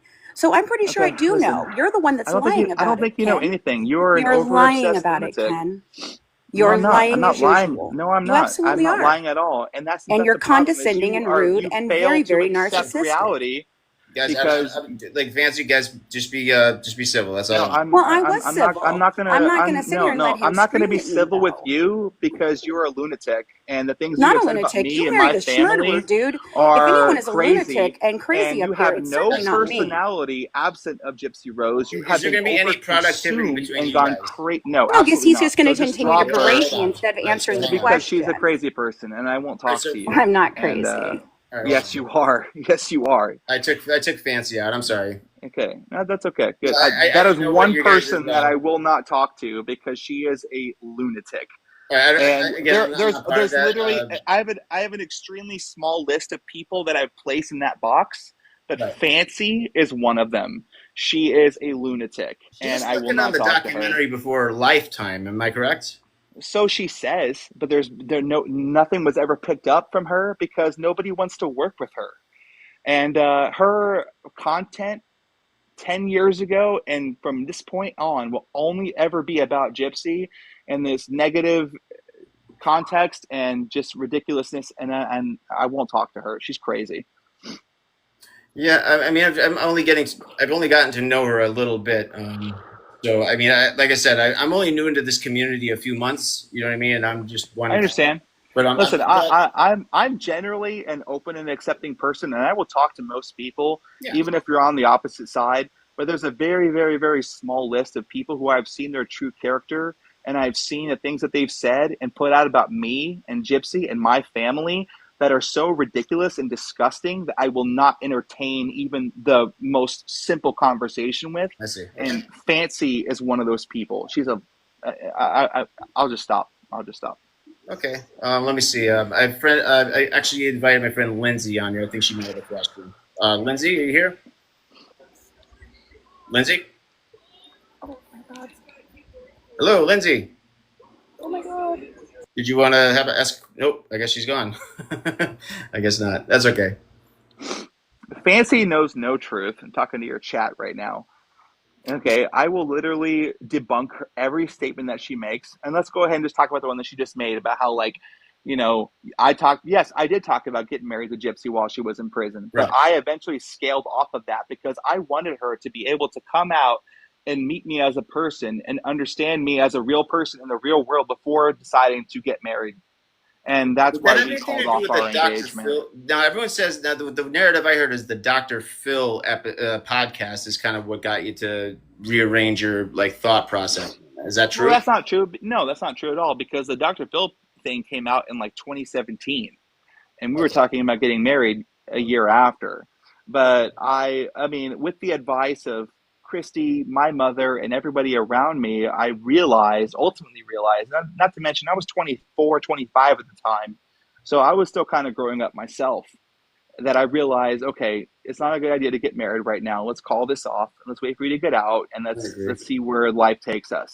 And then ultimately after we separated, ultimately after we called off the engagement, we did end up separating.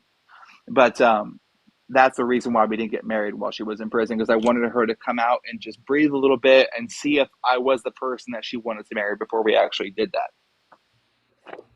Okay, well, you know, that's fair enough. That makes sense because I myself, like, you know, as a man, I wouldn't marry anybody that was in prison, especially while they were in there. It's one thing to correspond, and and you know, just keep it like, but to take it to that level while somebody's still behind bars, you don't know your dynamics outside of, you know, being restricted from freedom. You know what I mean? Then yeah, because like I said, it's one thing to just keep. You know, corresponding back and forth, but then it, you know, the whole dynamics will change, especially like when you're in there for a long time, like Gypsy was for a good close to a decade. It's almost going to be culture shock coming out of prison at that point. Exactly. Getting back into the real world, you don't know how someone's going to, you know, get back into that, you know, stride and be able to adapt to that because things change very quickly. I mean, look at 20 years ago. 20 years ago, it's like smartphones weren't even out yet. Now it's like kids. I tell kids nowadays, like when I was their age, like we didn't have phones, we didn't have iPads, none of that, and they freak out. You know what I mean? It's kind of like that. But, you know, like all things aside, it's like, you know, things change so fast. The world is moving very quickly. And then when you're in prison, from what I've heard, like I have a clean record. Basically, like the whole world comes to a complete standstill in your life while everything else is moving on the outside. So that's the best way I've heard it described, and I can see why that would apply. Although I think while now from what I've understood, they give inmates access to emails, tablets, and, you know, on like a limited basis kind of thing. I'm not sure what the rules are or how far that goes or anything like that, but I'm pretty sure Gypsy and all their fellow, you know, prison mates and stuff like that all have their, I think, tablets or ways to contact the outside world, when before it was mostly just writing letters. But I mean, again, that's a world I don't really know.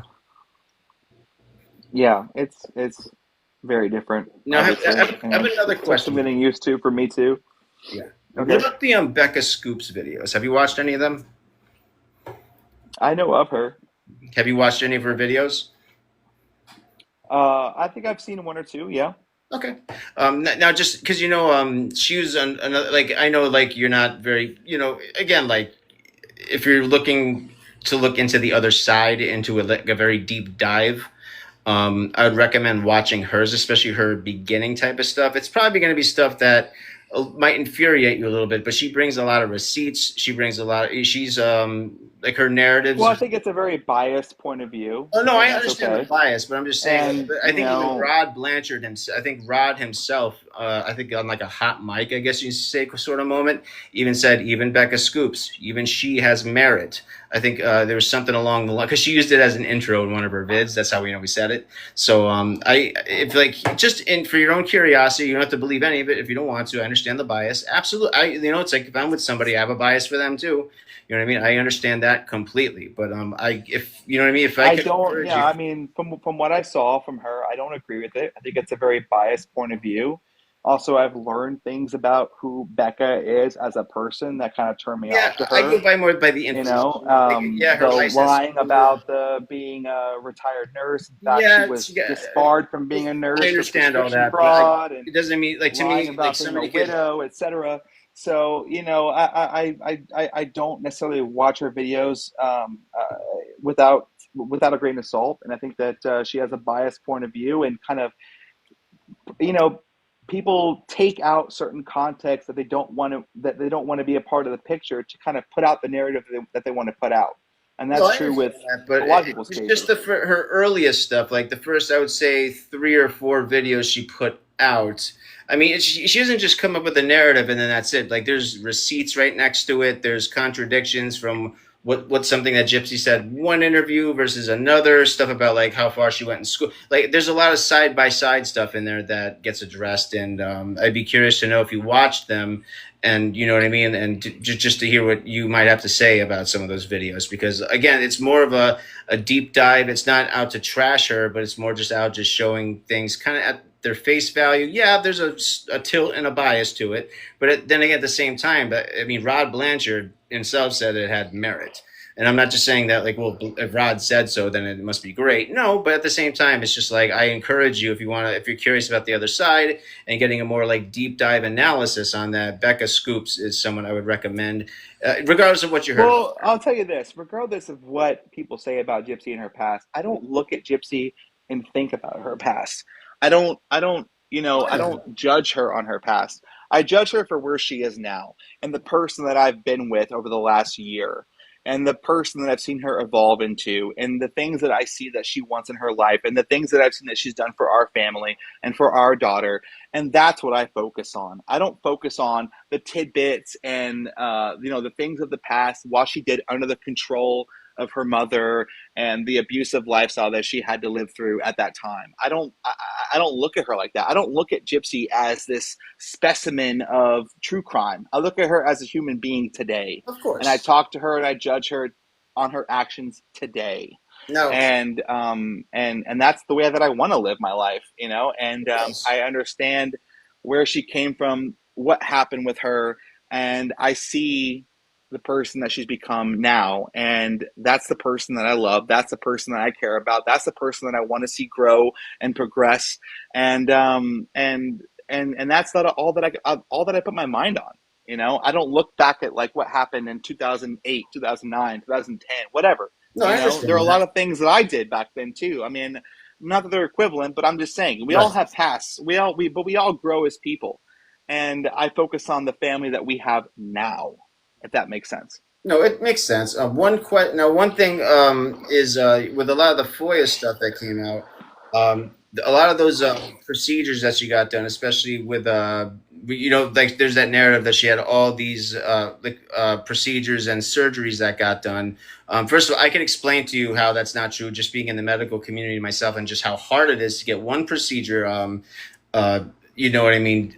uh, I guess, well, just to get one procedure, like, throughout the whole course of, like, the medical community and between insurance, how to get that approved, let alone because they don't operate because the charismatic mother tells them to. I'll tell you that right now. But the other thing is the medical documents that came out that you show that she had the 4 procedures done that were all due to the micro deletion. So I'm curious, like, do you still believe that she's had many surgeries done or unnecessary treatments done simply because Dee Dee told them that she had these things and they just went by her. I do believe so. I do believe that the feeding tube was completely unnecessary, seeing as how I watch her eat every day normally. And the second that she went to prison, she ate normally, no needing of a feeding tube.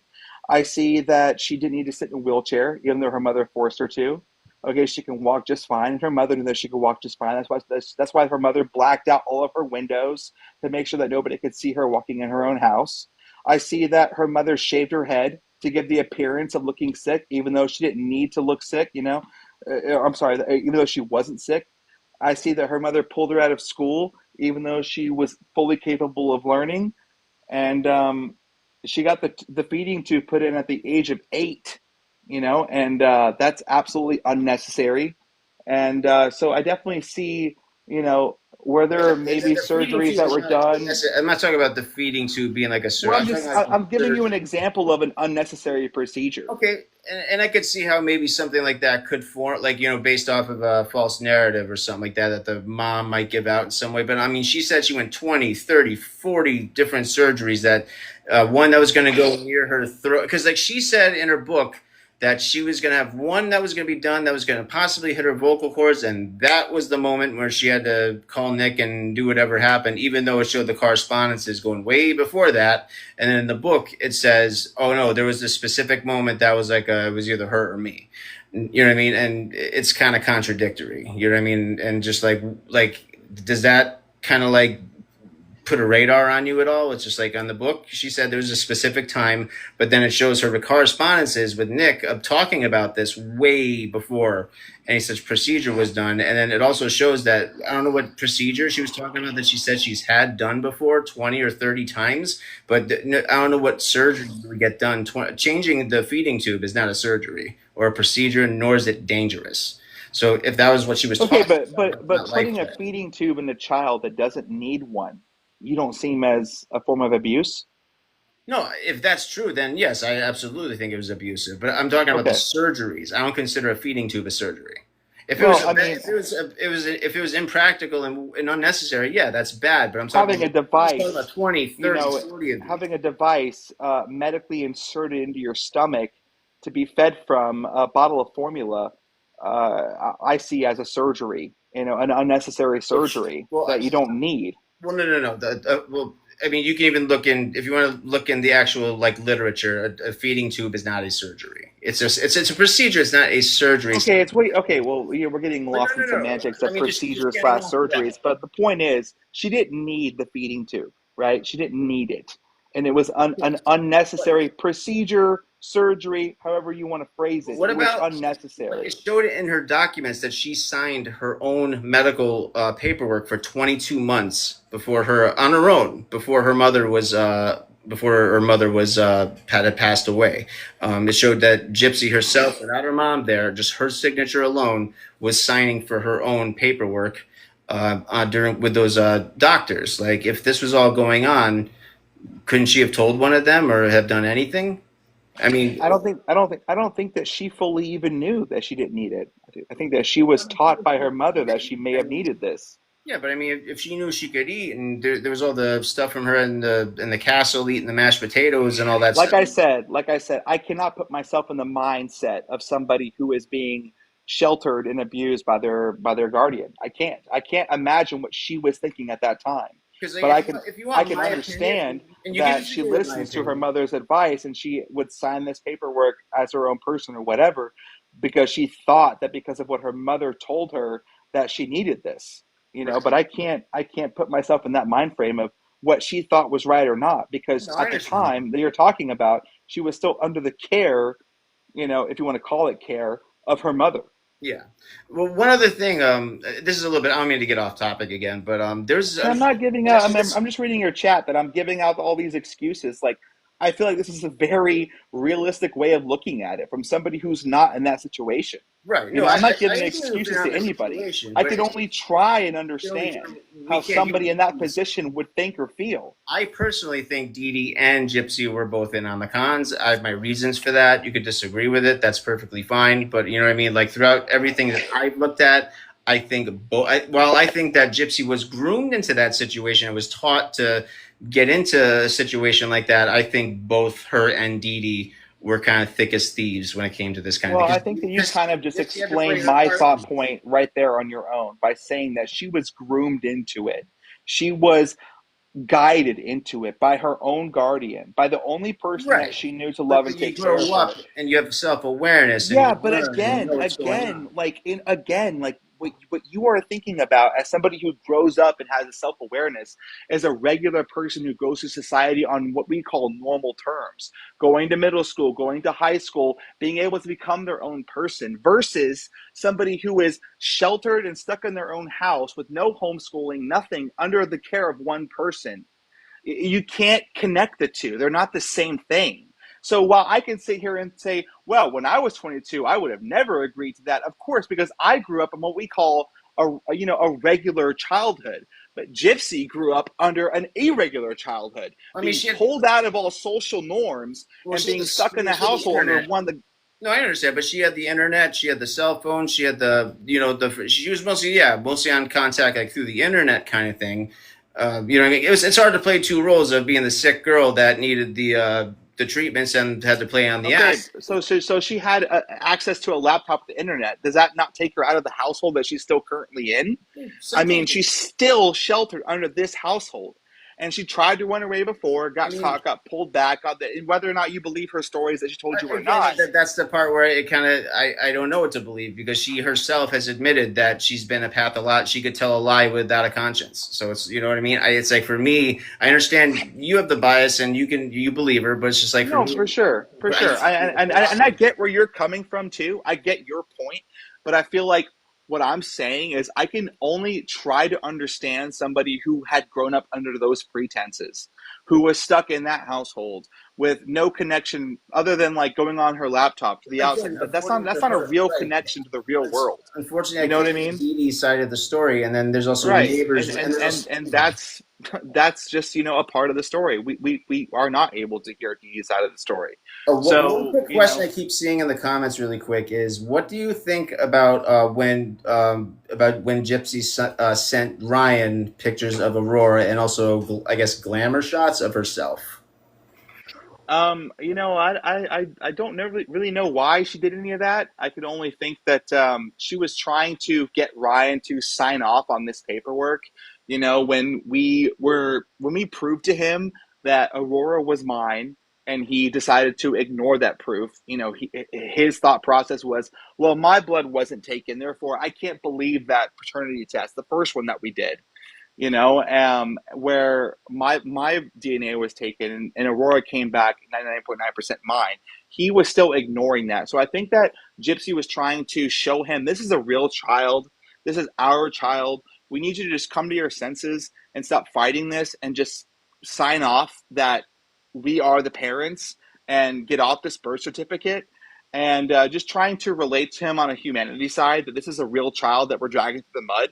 That's fine. The And pictures. But what about the pictures of her, like the glamour shots and stuff, and her asking like, "Are you with Amber well, J?" I don't know what reality is I anymore. don't know. Well, okay, so like Gypsy and I have not gone through our own problems as a couple. We've had our moments, we've had our fights, and like she said before in her apology video, there are times where she, thinks that Ryan is her comfort and this and that, and that's her own Yeah, why progress is it a as a red flag at all person. that then X would be her comfort? I'm I'm just not saying curious. I support that. I'm not going to agree with that, but that's been a part of her evolution, and Well, I mean, it's kind of she's still kind of. You don't think that's still going on at all now? I know that it's not going on now. Okay. Well, I've heard you. Is it true that you did threaten her that if she were to continue going back and forth with Ryan, you would go to Texas with I Aurora? think that in a moment of anger, I did say, I'm getting really, really sick and tired of all this bullshit. I think I'm ready to just go, and I will file for not sole, but like partial custody. I said that in a moment of rage. And then I apologized for it because I would never want to threaten to like take away her daughter from her. And I mean, we I worked through that understand as a couple, that. but we have our moments, we have our fights, we have our arguments, like Any other regular couple, normal, I get normal it. people do. And have I said things that I regret that I didn't mean? Yes. And that was one of them, where I did say, I'm getting tired of all this shit. I want to just go back to Texas, file for partial custody, and then literally like within minutes, I was like, you know what? I'm sorry that I said that. I shouldn't have said that. Let's get through this. Let's, and that's just a part of being human. That's a part of a regular relationship. It doesn't happen normally. That was the one and only time that it happened. But I'm not going to lie and say that it didn't. I'll be honest. I did say that in a moment of anger, but we worked through it. All right, because I know from what I've heard about Texas is if you have murder on your record, I believe you're kind of dead to rights when it comes to custody. So if you know what I mean, like that wasn't at all in my in my thought process at the time. It wasn't like I was saying I know for a fact I'll be able to win this and that. It wasn't like that. I didn't even know. I don't even know if that's true or not. And that wasn't at all in my mind when I said it. It was just a moment of anger that I said that, but it wasn't like a serious threat. It was just sometimes couples fight and they say things they don't mean, and that was just a moment of that's just an example of that. Okay. I mean, I wasn't sure it very well could have been that. Again, like I like to hear both sides of the story, and I mean that was actually from Gypsy herself that said that. So because no, I know. Yeah, so I was just wondering if that was sort of like if that actually happened, or if that was something you were still considering, or what the problem was with that. Like, I mean, I get all that and everything else. So it's just like, and I know that Texas, there's a reason they say don't mess with Texas. So it's just like I can imagine if someone had a record like that, that custody would probably be like a one and done deal as far as that goes. So I was just a little bit curious about that, but yeah. Yeah, I mean, we don't live in Texas, so Texas laws don't apply. Even if I were to move there, it wouldn't matter because the child is here in Louisiana, so it wouldn't have mattered regardless. But maybe that's true, maybe not. But it wasn't at all in my thought process at the time.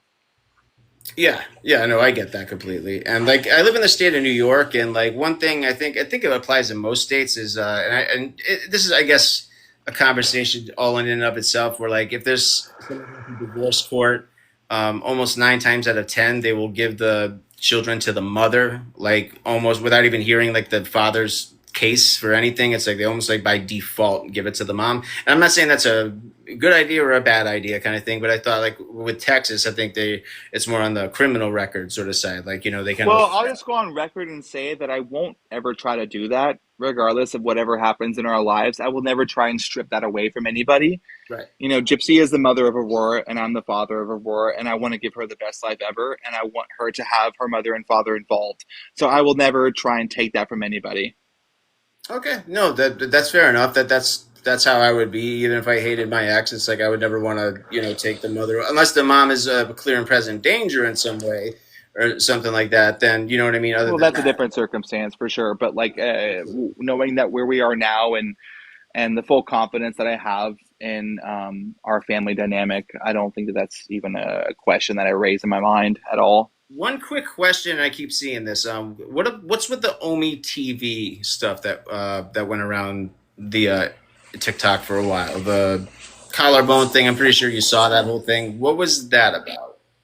So there was nothing to that at all. That's just completely what I call snark brain misinformation that's been twisted and morphed into something depraved that wasn't actually the case at all. So I was, watching one of my, the full story is we're on the couch. I'm watching my TikTok. I see like a TikTok creator who does like OMI TV content. And he does like magic tricks and stuff for people on OMI TV. Yes, And yeah, there's several of them. Magic for Hot and all those guys. Yeah. Right, exactly. So he had created like such a big following that like he was getting recognized. And so I looked over at Gypsy and I was like, I wonder if you would get recognized. Let's go on there for fun. So we went on there for fun, for shits and giggles. And I knew going in that we would be probably screenshotted, screen recorded, whatever. So we just did it for fun. And Gypsy was recognized, and people did take selfies with her and etc. But absolutely nothing, weird or inappropriate happened. We didn't say or do anything weird. And then there was a moment that like I was holding the phone in my right hand and I was leaning into Gypsy on the couch. I had my vape in my left hand and my hand was on my chest. and that these snark-brained idiots were like, oh, he's holding his hand on his chest, he's trying to signal minors to join his pedophile sex ring or some ridiculous bullshit like that, and it's just snark brain ridiculousness that people take and they just purposely morph and distort into something nasty and depraved that isn't even true. And that's all that happened. We were just on OMI TV for fun, just talking to random people, and we got off, and that was it. And then, of course, I see all these people later going on, oh, they were on there looking for minors, and it's just bullshit. It's just hater rhetoric, hater thinking, and because absolutely nothing was said or done that was nasty or inappropriate. And if you want to go ahead and go to Google yourself and type in, oh, what does your hand with two fingers mean on the chest? Nothing will come up. Somebody created a fake chat GPT image that, oh, holding two fingers on your chest means that you're signaling for a third. It's just nonsense. It's absolute nonsense. And that's all there is to say about it. We did it for fun, for shits and giggles, to see if she would get recognized. And she did, by many people. And that was the end of it. But when you go into something innocently, you don't even think about what these people are going to try and twist and turn it into until after the fact. And you realize that people are just trying to attack you for this ridiculousness. And that's what happened. Yeah, no, I understand all that. You know what I mean? I was just curious just to hear your side of that. Again, I'm trying to get on both sides, and like usually I come with my own conclusions like later. You know what I mean? And that's why I'm fortunate from hearing your side, because like I said, I'm not afraid to change my mind on certain things. There's things I might stay with. There's things that might shove me even more into one direction. You know what I mean? That's why I'm fortunate that I get to be one of the people to actually talk to you, because out of this whole I guess Gypverse, if you want to call it that, you're the one that we've heard from the least. So I want to thank you for coming on to my panel and, just being very open about that. You know what I mean? Whether we're on opposite sides of the panel or not. You know what I mean? I go by what I observe. I don't always just go by what someone else says. I just kind of look at something for what it is, or, and I try to, interpret it in the way that I see it. Now, one question I've always wondered that maybe you had an opinion on, you're familiar with the Son of Sam law, correct? Somewhat. Okay, it's basically a law where you cannot profit off of your crime in any way. Now, Louisiana does not have that law. In fact, Christy, in one of her lives, actually kind of gleefully said, "Well, our state doesn't have that," which basically means, like, in a way, she's saying, like, we're collecting blood money and we're allowed to do it. Like, that's just kind of the way she came off. I'm not sure if that's what she was meaning to say. I'm not saying that I believe that necessarily. Part of me kind of got, had my eyebrows up a little bit. But, like, do you think Gypsy's crime might fall under that a little bit? Do you think had she not committed her crime, she would not be known the way she is now? I can't speak on the intricacies of the Son of Sam law, but what I can tell you is that I think that Gypsy has a very unusual and interesting story that, is to be told. It's very unique. And if you want to hear about it and you want to hear about where she's going or want to hear how she's progressing post-prison, post-crime, you can by tuning in and watching her and following her, etc. If you don't want to, you don't have to. And I've said this before. I don't know about all the intricacies of the Son of Sam law and all that, but I'm just saying that she has a story to tell, and it's a very unique and wild story, and from her past and to where her present is. And if you want to kind of see where she started from and where she is now, you can listen if you want to. If you don't have to. Oh no, I understand all that. I'm just asking, do you think that her story, like wherever the crime fits in there, do you think that falls under the Son of Sam law, where her that the way that she's known now, whether it's getting the big getting the big following and getting the book deals and doing the whole talk show circuit, do you think it was her crime for the most part that made her known the way she is now? Well, I think her story has led her to where people want to know where she is now and want to know where she came from and want to know how she's progressed. The only reason why she gets book deals, the only reason why she gets airtime is because people want to see it. and people are interested. People are fascinated by it. That's her story to tell. I can't speak on her story. I can't speak on the law, whatever. All that I can say is she has a story, and if she wants to tell it, people want to listen. People obviously want to listen. That's why we have 1.6 thousand people in this live right now. They want to hear about it. They want to know what's going on. If people have an interest in hearing about it, that's the way that it is, and that's the only reason why we are where we are now. And if you don't care, and you want to just say that this is all bullshit and don't give a fuck what's happening, then you can tune out. But people tune in because they want to hear it. I want to hear every side. I want to hear every aspect of it. That's absolutely why I'm talking to you. You know what I mean? This is I have questions of my own. I'm sure other people do too. Again, like I'm listening to you more than I'm reading the comments. You know what I mean? That's why I'm like probably missing a lot of what people are saying. Because like I'm like I said, I'm genuinely interested in just like hearing your side of things. Because like again, like out of everybody in this story, I like the person we've heard from the least is you. So Okay. And I just want to say, not to cut you off, I'm sorry. It's okay. But all there is to know about me is this. I am a father to Aurora. I am Gypsy's partner. We have a family. I love Rod. I love Christy. I love Mia. I love Dylan. I love everybody on her side of the family, and everybody on my side of the family loves her too. We want to see this progress into a bright future. We want the best for Aurora. We want the best for each other. We don't get lost in the past. We don't get lost in the crime. All that is behind us. We are progressing. So I don't lose myself in all these questions and details. I know enough, and I know her as a human being. I know her enough as my partner to know that she is a lovely person. She's a sweet person. She is, to her core, a good human being. Has she made mistakes? Absolutely. Has she still will she continue to make mistakes? She will. So will I. So will everybody. Everybody does. But I want the best for our family. And that's all that I fight for. I keep our faces looking forward, not back at all. And that's what I want for us. And I understand that you and the audience and everybody else has questions about this and about that. And I can't answer them all for you. I wasn't there. I'm here now. And that this is what I'm focused on. So I'm not going to get lost in the details of this and that and the past. You know what I'm saying? Like, all that I know is that we are where we are now, and we're in a good place.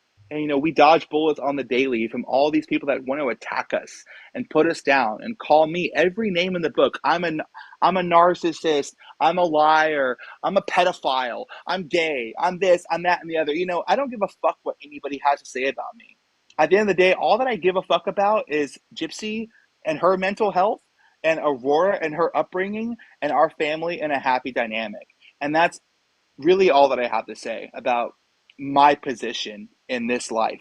And that's fair. I have one really quickly. My friend Pink Cloud is on here right now. I think she has a question, and I brought her on just to see if she wanted to ask. And I'll be really nice. And I only have one question. I want to know, because I know everybody wants to know: are you and Gypsy going to have a second baby? Because she mentioned it on Tori Spelling's podcast. We've talked about it. But there are certain things that we're being very careful about. We talked about IVF, as she said before, and we want to make sure that if we do decide to have a bigger family, that we take all the possible and best precautions to have a healthy family.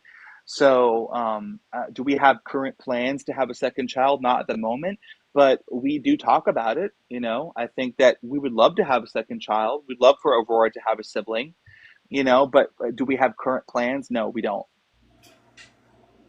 Answering that question, I just want to say very clearly, I heard you talking to Audrey and saying, hey, you don't know Gypsy, you've never really met her in real life. So I'm going to tell you right now, Pink Cloud 9, I'm willing to meet Gypsy at a public place and talk to her face to face. And I'm not saying that. And I know that I have a small following, and she doesn't care about me, and she probably doesn't even know who I am, but I'm just saying. We are very accepting and open to meeting people who are willing to talk to us and treat us as normal human beings. And we have met people off the internet who have been who talk to us as normal people, and they have been very gracious and very open and very understanding, and they have their chance to meet Gypsy as the person that she truly is, and not this, you know, opinion that's been created about her online from the audience, because they're very different. What you might think, or who you think Gypsy is based off what you've read and seen online, is completely different than the person that she truly is in person. So if you are, you know, I'm not going to say no. I'm going to say, you know, if you are willing to give that open chance, like I said, we met up with Ivory Grows Wild, who had posted nothing but negative things about me and Gypsy, and we accepted her and we hung out with her as real people, and now we're all cool, because there's a difference between what people think she is online versus the real world. And that's just for anybody out there. There's a difference between real world and internet, you know, and that goes for everybody out there. I agree with that. The real world and the social media should be kept separate, but I'm just saying, please ask Gypsy if she's willing to meet me in person, in public, just to get to know each other. And people can call me a flip-flopper all they want. I really don't care what people call me. So this is Pink Cloud 9. Will Gypsy meet me in public? Let me know. Thank you very much. That's it. I'm done. Thank you. Good night. Okay, cool. All right. Well, let's give this a few more minutes. Let's say 1 o'clock Eastern. I'll sign off. If you have any more questions you want to ask me, we got a few minutes left. If you want to bring anybody else in, like, I'm not afraid to talk to anybody. No, I'm very fortunate that you're here, man. or Like you're I willing to. wanted to hear from you because, like I said, And honestly, you know, I appreciate you, Justin, right? yeah, I go by like a true crime perspective, but if you look at my actual @name, it says True Crime Justin on it. Well, I'll address you however you want. If you want me to Yes. call you True Crime Perspective, No, I'll call call me you that. Justin. You know? No, Okay, you're good. Justin, I appreciate you, you know, having a real, normal human conversation with me, and always. listening to what I have to say. I know that a lot of your content hasn't exactly been on our side. No, And yeah. and that's okay. I'm not gonna put you down for that. Everybody has their opinion, everybody has their understanding. But I am thankful that you didn't talk over me, didn't put down my opinions, and that you No. talked to me as a person. So I appreciate that. No, of course. Like I said, one thing I think, like I believe, especially, I don't want to bring politics into this, but I think one thing that our country lacks is dialogue. You know what I mean? Especially when it comes to two sides of the, like, different sides of the aisle. You know, instead of And echo chambers. I And totally agree with that, 100%. yeah, so that's always been me. Where it's like, even if I 100% know I'm going to disagree with this person, I might have even advocated against this person in some way, I will still sit down and want to hear from them and talk with them, because I might change my mind about something, or I might be more solidified in my opinion. I don't know, but that's how you learn things. You know what I mean? Right. So keeping your mind open and being able to listen. If you're not willing to do that, then and you're only limiting yourself. You know what I mean? Especially intellectually. So it's like, you know, that's why I'm glad. I wasn't expecting you to come on today. That was a very big surprise. I want to thank you for that. You know what I mean? Like, and being able to a lot of people won't step up and do that. You know? Yeah, Like, they just want to stay with their own.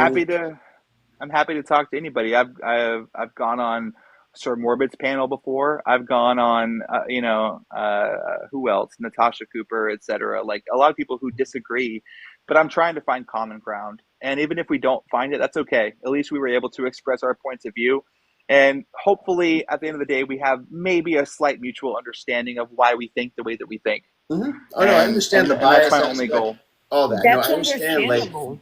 That's understandable, and exactly what I'm trying to reach out for, because I am really tired of this back and forth, you know, the negativity, the this, that, the other. So it's like, I really want some peace between everybody, to be honest. And I'm just saying, like, somehow. Yeah, no, I will. You know, I'm sorry, I want to address your chat. Yeah, no, I will not talk to Fancy, because, like I said, there's a very, very, very, very small group of people that I will not entertain a conversation with, and that is people who have attacked my family with viciousness and lies and misinformation, and have let the Gypsy Rose story completely consume their entire personality, and have no and they don't even want an open conversation. They just want to be right. And Fancy is one of those people. I will not talk to her. So yeah, it's not about me being afraid to talk to anybody. It's about me deciding that I know what you're going to say. I know that what you've done, and I won't talk to you. And that's why I won't talk to her. It's about boundaries. We've been in litigation with her as well. So yeah, there's a boundary that I put up. And if you have completely expressed nothing but viciousness and attacked me and my family, I will not talk to you. Now, if you have expressed opinions, that are against me or whatever, and you are open to a conversation, that I will talk to you. But, and try, like I said, try and find some common ground. But there are I'm talking like less than 3 people that I won't talk to, and she's one of them. So you can take that for how you want, and you could judge me and call me this and that all you want, but I know this person, and I will not entertain a conversation with this person. Now, really quick, Haiti Joyless, are you in here? I think you're at the bottom right. Haiti? I think she says she's in here, but I'm not hearing much. She's a sweet, sweet person. I've talked to her before. She has a question. Good. Yeah, she's so sweet. Listen, I'm not going to attack her. She's got her opinions as well. Okay, we've had conversations before, but I'm not going to, if she wants to talk to me, that's fine. I'll talk to her. Let me see if she's on. Haiti, are you in here? Not getting much of a response. She's in the panel, but I'm not hearing anything. Haiti, are you in here? Haiti Joyless? Microphone. Yeah. Can you hear me now? Oh, there she is. Okay, I was talking. Sorry, I don't know why you couldn't hear me. There you go. So I wasn't planning on coming up. I was invited up. I don't know if that was an accident or not. But since I'm here, I do have questions. So what do you think about that conversation that Gypsy had with Ryan last summer, where she said that she would leave to be with him, but she couldn't because she was pregnant? Ooh, good question. Well, I mean, again, that was when we first reconnected, and I think both of us were going through a lot of emotions at the time. It was a very turbulent time for both of us, and I don't blame her or fault her for having heightened emotions at that time. And maybe there were moments where she thought she wanted to go back and this and that. I mean, it was very fresh. We had just gotten back together. She had just separated from Ryan. So I don't hold it against her. Of course, it wasn't a pleasant conversation to have, but I think that ultimately we worked through it as a couple because we love each other and we want the best for our daughter and our family. So I was able to accept and understand and just try and have conversations to move through it. And I don't, I'm not going to say, obviously I don't support it or I don't, think that it was a good thing, but it happened and we worked through it. Okay. Did you go live tonight just to go live when Ryan was live, just to mess with him? Yeah. No, I didn't. We decided to do that just for fun. If you did, you could say it. I think it's funny if you did. I was just asking. No, I mean, I didn't do it just because, but I had some things to say. And like I said, every time Ryan goes live, he likes to talk about me, he likes to talk about Gypsy. And he said several times in the past, whether it be through comments or on his lives about how he wants to fight me and how he would kick my ass and this and that. So I said, you know what, dude, all right, I'm tired of you talking all this shit. If you think you're so fucking tough behind the screen, let's box it out, And that was just a funny moment for me. I doubt he'll accept, but it'd be great content if he did. Would you agree? I do agree. That would be amazing. I would love to see. I would love to see it. I really would. I think a lot of people would. Skinny legs versus Ryan. That'd be great. That'd be a great content. Yeah, I would definitely watch that. Right. So you would really fight him? 1,000%. Yeah, in a boxing ring, I think we could live stream it or record it and put it out for people to watch. I think it'd be a fucking great event. Not like Creator Clash or something. Not that I call myself a creator because I'm really not. But, Jake like Paul that, status. And I'm a daily live streamer. I'll live stream it for y'all, Ken and Ryan. I'm a daily live streamer. Listen, and again, this isn't about fighting over Gypsy. It's just about shutting you up. You want to talk so much shit, but then put up or shut up. That's all I'm saying. I do think it would be funny, but do you think, I don't want to be rude, but do you think you would have chance? He's like 3 times your size. That's the only reason I'm saying that. That's He's a why I big said a dude. boxing match. We're not having a fucking Okay. Yeah, I don't know anything WWE about match. that stuff. Like It's true. Yeah. Yeah. he's Yeah. he's not going to pull out the Chris Jericho moves. It's a boxing match. Let's see what you got, dude. Like, Yeah. So the last thing I want to say is I kind of feel like obviously you're going to support Gypsy, but the whole time I kind of felt like you were making excuses. Like, do you like see like our side, like why we think what we do, like, or are you just like listen, completely blinded? No, I'm not. I understand that Gypsy has made mistakes and that she has done Yeah. things that she regrets. And I don't Okay. support everything that she has said and done. But all that I'm saying is my position as her partner and as a family, we work through those things. I see what her ultimate intention is and where her heart truly lies and and what she wants out of life. And if she makes mistakes, I have to be patient and work through those things because I do love her and I do care about her and I do want the best for her. She has come from a troubled past, no doubt, but her Yeah. future is undetermined. And I'm trying to, not just me, but everybody around her, we're trying to guide each other. I mean, not just me to her, but her to me as well. I've done some dumb shit. I've said some dumb shit.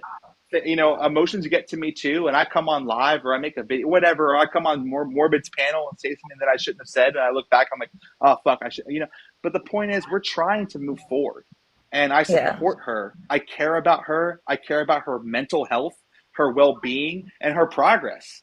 And I want to see the best Yeah. for her so that she can give the best to Aurora, the best to the family, the best to herself. Have a And that's my position. Quick question, Ken. This is about one specific incident that just kind of bothered me. When Gypsy and one of her, I think it was the Mommy Dead and Dearest, or was it that one or Gypsy's Revenge, where it was about the BB gun incident. Do you believe, in one, she says that she didn't know it was a BB gun and she thought it was real. And on the Kale podcast, she said she absolutely knew it was a BB gun. Like, which one of those is true? I think that's a question for her and not for me. I don't know. I couldn't tell you. We Have- don't talk have you about ever that. asked her? Well, no, I don't. This is the ask kind her of about stuff I those struggle things. with when it comes to believing her. I understand. But again, I don't ask her questions and try and bring up and muddy up the past. I don't. I just don't. No, I understand that, but when it's put out to the world in in like a national TV sort of way, and the contradictories are there to look at, you understand why people are going to question her, right? Yeah, it kind of feels That's like fair. I know you're not asking the question, but it kind of seems like you're being lied to. I know you're not asking the question, but like it makes me think you're being willfully ignorant. Like, I don't want to be rude, but that's what No, it comes you're across not being as. rude, and I totally understand that perspective. That you guys think that I'm purposely just turning a blind eye to certain details of her past, etc. But that's not how I feel. I feel like I'm not trying to bring those things up anymore. And again, I don't want to beat a dead horse here, but I'm trying to keep our eyes forward. And I don't want to bring up every single detail of her history, of her past, of her story, and try and find out all the little details of this and that. It doesn't matter to me. It doesn't matter to me. I know where she is now, and I know that It's we're almost going. And that's what I care about. I care about the progress. I don't care about the past. I just don't. I'm not going to go in and try and, dissect every little detail of the story and this and that. And, I know enough. I know for a fact, and this is not my opinion. This is how I truly feel. I believe 100% from what I know. I will stand on business and say that she was 1000% an abused child. And if you wanted to disagree and think that she wasn't because of the microdeletion and this and that, well, I will argue with you till I'm blue because I know that she wasn't. There are a lot of things. There are a lot of procedures / surgeries, whatever you want to call them, that were unnecessary, and that she was treated a certain way as a kid for her mother's con, and that she was 1000% an abused child. And she is where she is now. She has progressed. She has grown, and I want to keep us moving forward. So I'm not going to sit down and ask her these details. I don't care. All I know is where we are now, and I want to move forward. All right. I have a question about Aurora, and it's just kind of like, how do you feel, Ken, about when Aurora grows up and then maybe seeing online some of the things that have been spoken about Gypsy and stuff in the negative light? How do you feel about that in terms of how Aurora might see things? Can you give me? I'm sorry. Can you give me an example of what you're talking about, or can you repeat the question? Sure, yeah, of course. So how do you feel about when Aurora grows up and she realizes that, her mother was convicted of what she was convicted for? Right. And then, how do you feel about that? Well, I've talked about this before on interviews and whatnot, and I'm very fully aware that it's going to be a difficult time, in our family when Aurora, comes at that age. And I hope that through reasonable explanation and understanding and what she has seen, the mother that Gypsy has been, and the father that I've tried to be, that we'll be able to unify as a family and have some understanding and have love for each other and just get through it, and be there for each other every day if we need to, answer whatever questions we have to. And that's really all that I can say. I don't know yet. Aurora's 6 months old. When she reaches that age, we're going to get through it the best way that we can as a family. And that's what I hope for. That's what I pray for. And, we'll tackle that bridge when we get there. And it's going to happen. It's inevitable. It's inevitably going to happen. That conversation is going to happen. But I think that through understanding and love as a family, we can get through anything, Right. What made you write Gypsy in prison the first time? Like, what made you say, oh, you know what, I'm going to write to her? Well, I mean, I was 24 when I first read Gypsy, and when I first wrote Gypsy, and I wrote her out of support. I saw her documentary, Mommy, Dad, and Dearest, and I thought that she had a horrible, hand dealt to her in life, and I just wanted her to know that, hey, me and my friends, we saw your documentary, we support you, we hope you're doing okay. It wasn't out of romanticness or, trying to have a relationship. It was just purely out of support. And that was how the first letter started. And then we became pen pals. And then, things grew from there. Had you written to anyone else prior, and how did it turn romantic? No, I've never written anybody else prior. I've never written anybody else since. How did it turn romantic? I mean, Gypsy and I just connected in a lot of ways. We had a lot in common, and as far as like interests and things that we wanted out of life, and Gypsy just had a way of understanding me I'm a very complicated person too. I have a very complicated past, and I felt able to open up to her in ways that I hadn't most people in the world, and most other relationships that I've had. And I think that that's what truly connected us, was just a mutual understanding of each other throughout faults.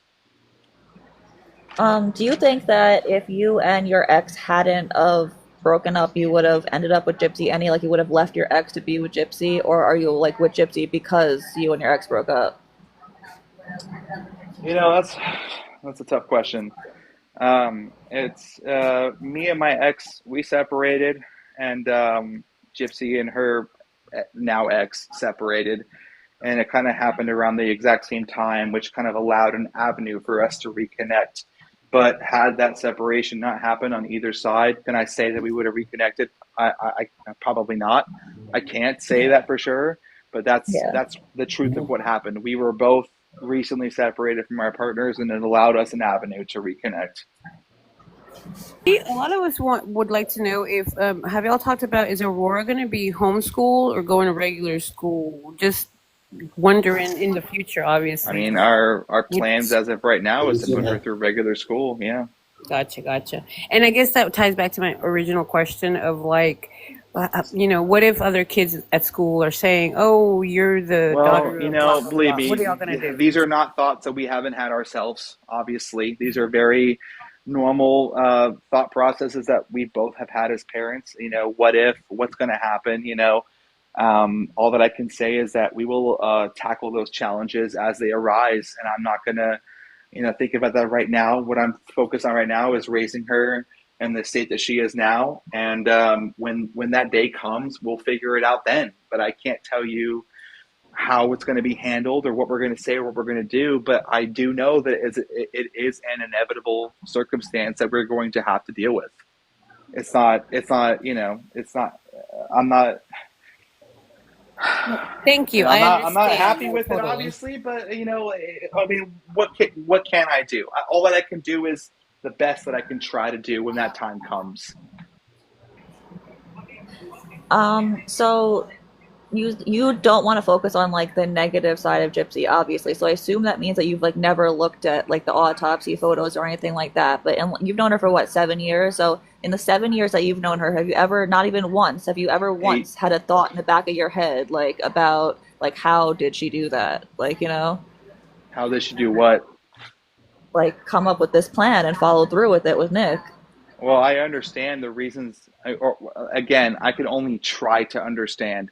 It's like, how can what metaphor or what equation can I make? It's like, this is probably a stupid thing to say. It's like racism. I can only try to understand what it's like to be a victim of racism, but I can never fully understand.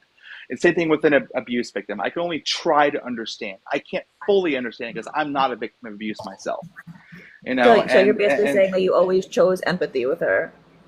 No, well, Ken, really quick, based I'm off gonna of interrupt you guys. based off of what I've seen, based off the details that I've been presented, yes, I take a very empathetic side to what Gypsy went through because it's absolutely abnormal. It's not once it normal. creeped into your mind, like the other side of it, like because you're a human, so that's possible. Now, really quick, Ken, I have a quick question. When I watched the interrogation footage, I'm just going to try to get this all out as best as I can. The entire time, between Gypsy, not one time said anything bad about her mom. She said she was her best friend. She would never hurt her. She absolutely loved her. And she also cited, along with Nicholas, that Gypsy was being kicked out of the house at that point. Both of them actually cited this, and that either she was already kicked out or she was being kicked out. So what I'm asking is, if she had absolutely no way out, why would the both of them corroborate and say she was going to be being kicked out anyway? I believe that Gypsy felt she truly had no way out. I believe that she had shit. She said she was getting kicked out of the house. She didn't say, she never told the police she didn't think she had a way out. She didn't mention anything about abuse. She didn't mention anything about, the only thing bad she said about her mom was that she was a little controlling. And not only that, she said this also to both Christy and Rod over the phone. I would never hurt her. She was my best friend in the world. You figured this would be the best okay. time. Hold on, let me get this all out. Okay, sorry, go ahead. No, it's okay. And even when her attorneys in the documentaries that she has that she approves of said that when they got to those discovery files, they didn't even know how they were going to defend her. Now, if all this was true and her mom made her do all this and there was actual evidence of this, why would they say they had no defense for her? If right there's like, well, there's our defense. The mother made her do X, Y, and Z and made her do all these horrible things. She's a victim of Munchausen by proxy. She had no choice. Why would they say they have absolutely no defense? And then when they actually did come up with one, it was battered spouse syndrome. I'm just a little baffled that if all that was true and had all the evidence in the world to corroborate it, I mean, unless they're just believing her word, unless her words is enough for you, I mean, then how could her attorneys possibly sit there and say that they had no defense for her if, you know what I mean? If she had all of that going on and there was evidence of it. I think that I believe her story based off of the evidence that I've been shown. When it comes to the interrogation footage, I'm talking about her lawyers. Her lawyers. Why would her lawyers say that they couldn't even come up with a defense for her, even though she, all this stuff about I have no idea why her lawyers would say this or that. I wasn't a part of her legal defense team. I don't know why her lawyers I understand said this or that. the I other. mean, they had the discovery file right in front of them, and these people went to law school. This is their specialty. They said even on that documentary that if she went to trial, she would be spending the rest of her life in prison. Now, if that was the case, why would she take any plea deal at all if the truth was all that stuff, Okay, well, the Munchausen by why would the proxy and everything else, if that was all true, then why would you take any plea deal? Why don't you take it to court? Why Let would the truth just come out? Why would the prosecutors offer a deal if there wasn't an element of truth that they thought was in it? Political pressure. Honestly, political pressure from who? Because her story fiction. wasn't even like mainstream news at that point. Like it was still up in the air. There's to be the Mommy undetermined. Dead and Dearest documentary came out 2 days before Nick's trial. I mean that kind of. I mean, Nick's trial was postponed years. No, I and know years it was, and years. but I'm just saying, this was like over a period. They were originally seeking the ultimate penalty on the both of them. So there was something in that file that was bad enough for both Nick and Gypsy where it warranted like the worst of the Well, there worst. was also something in that file that allowed the prosecutors to believe there was an element of truth to the story that Gypsy was an abuse victim, and Well, that's if why that was they the offered case, then that why deal. prosecute her at all? Why prosecute her at all? I mean, Because at the end of the day, as the lead prosecutor said in the a murder happened, and they have to do something about it. They can't just let it completely go. You know, so no, but I these understand all. elements of truth to Yeah, but what I'm not understanding is why her attorneys would say they had no defense for her. They never said, "Well, we're going to use a Munchausen by proxy defense. We're going to, present all the stuff her mom did." They never said any of that. They just basically said they went out into the media and gave that narrative instead of, it's like, well, let's all have that all come out in court, and then they'll know the truth in court. The jury will see it. We don't need to put it out in the media and let the 12 jurors. well, now I feel like now we're just speculating on what could have happened. I mean, Well, I don't know. I'm what just could have happened baffled in a regular at like court. why her attorneys would have based on everything, and also why she wouldn't tell even Rod and Christy about any of the stuff her mom was doing to her. Even Well, she was still kind of coming to the understanding of what was happening to her, because when she went into prison, she thought that she had all these conditions that she was being treated for. And it wasn't until later that she realized that she didn't have all these medical necessities and medication that was necessary, and et cetera. There was an awakening period for her from arrest to being in but there's prison. other stuff like chaining to the bed and all the other stuff. I'm not just talking about the medical stuff. I'm talking about like she wouldn't let me go anywhere. She wouldn't let me do anything. She was chaining me to the bed. I mean, there's other stuff besides just the medical stuff. You know what I mean? But all we heard was she was my best friend and I loved her. I would never hurt her. It was Well, again, like what things that people say in an interrogation room are different, because people are just trying to say whatever's going to save themselves in an interrogation. To Rod and Christy, and that goes for all cases. I mean, she said it to Rod and Christy over the phone calls too. It wasn't just to the detectives; it was to Rod and Christy as well. Right. Like I said, there was an awakening period for her where she realized ultimately that she didn't need all these procedures or medical treatments, and that she was normal I'm not and just healthy. talking about the medical stuff. No, I understand that. I'm talking about the other stuff, like she wouldn't let me have a life. She wouldn't let me go anywhere. She chained me to the bed. How come none of that was brought up? I wasn't there. I couldn't tell you why it wasn't brought up. I mean, have you asked? I think these questions are best for her, not for me. Well, I know. That's what I'm at. Have you asked her these Would questions? she ever talk to us? Would she ever answer these questions? I'm sure she would if I asked her. I'm sure. I would love to. I would love to have her again. Like you've seen how civil I've been. I would love to ask these questions. I will be 100% civil with her. I'm sure you would. I'm sure you would. I mean, based off of our conversation, I could probably agree with that. Right. But these are questions. We want to DM each other. Maybe we could. I mean, it could be her convenience. It doesn't matter. Again, I will not be bringing in people to bully. I will not allow any bullying of any sort. And you know what I mean? It's just going to be like a civil. I think this would really help her side. Well, I can't promise. That would be awesome. It would be good to see, because it's really frustrating watching the mainstream media not ask like the right questions. Like, I just want someone to ask the right questions for once. Okay, well, we can get there maybe someday, but I mean, I can't answer these questions for you on her behalf, and I'm not going to. Get that. I'll send you a DM. I truly believe we can I truly believe that there was a whole process to this entire situation where she was arrested. She said things in her interrogation versus for her awakening and realizing that she wasn't, she didn't need all these procedures that were happening to her, where she realized she was healthy. That all kind of played out from her arrest to being in prison. And I can't tell you at what points in what time period she knew this or that, but what I can tell you was that, she went through this process and she ultimately realized that she didn't have all these conditions that her mother said she had. And like she said herself, she never felt more free in her life than she was in prison for the first time, which is a very interesting thought process, that is wild. And this is why I think that Gypsy's story is so incredibly unique that it can't just be summed up in an easy sentence, and that there are a lot of intricacies to it, and there are a lot of questions and answers that need to be, that can be answered. Those answers I don't have for you. Like I said, I live in the here and now. And maybe if you could maybe talk to her and just talk to just another normal guy like me, just like any of us, and just have just a normal. Like I said, I'm not going to allow any bullying. I'm not going to pull anybody or pull any tricks. It's just going to be one civil conversation. I'll look through the comments and only ask the questions that are, not bullying and not, irrelevant or Yeah, all Ken can do right now is ask Gypsy if she's willing to do it. yeah. So, it's Ken, I have to address something that's actually hit me personally because I've had to involve the FBI.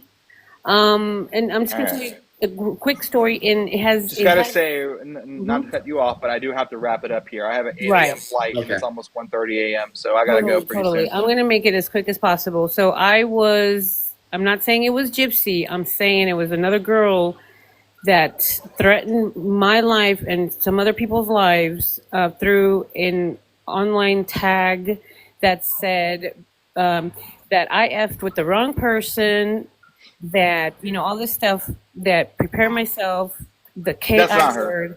I know that. That's not what I'm saying. What I'm saying is that the name is Gypsy Truth Teller, and I know it's not Gypsy, but I'm saying that person is portraying Gypsy in a very terrible light. What do you think about that? Listen, I don't have any thoughts about that. There are a lot of people who are going to DM others and make names under Gypsy's name and say whatever they want to say, and Gypsy's not at fault for that. She has no part to play in that. That's not any of her or her close friends doing. But she has a lot of supporters out there. Just like, listen, I get DMs from haters all the time that tell me how they're going to come find us and kill us and how I should kill myself and etc. But do I, I'm not going to try and attach it to somebody else who's a bigger creator. I don't know who this person is. That's the thing about anonymous accounts. You have no idea who it is. And I know that Gypsy has no part to play in that. And I'm sorry that happened to you and that somebody messaged you with that name, and it seems like they're connected, but they're not. I promise you that they're not.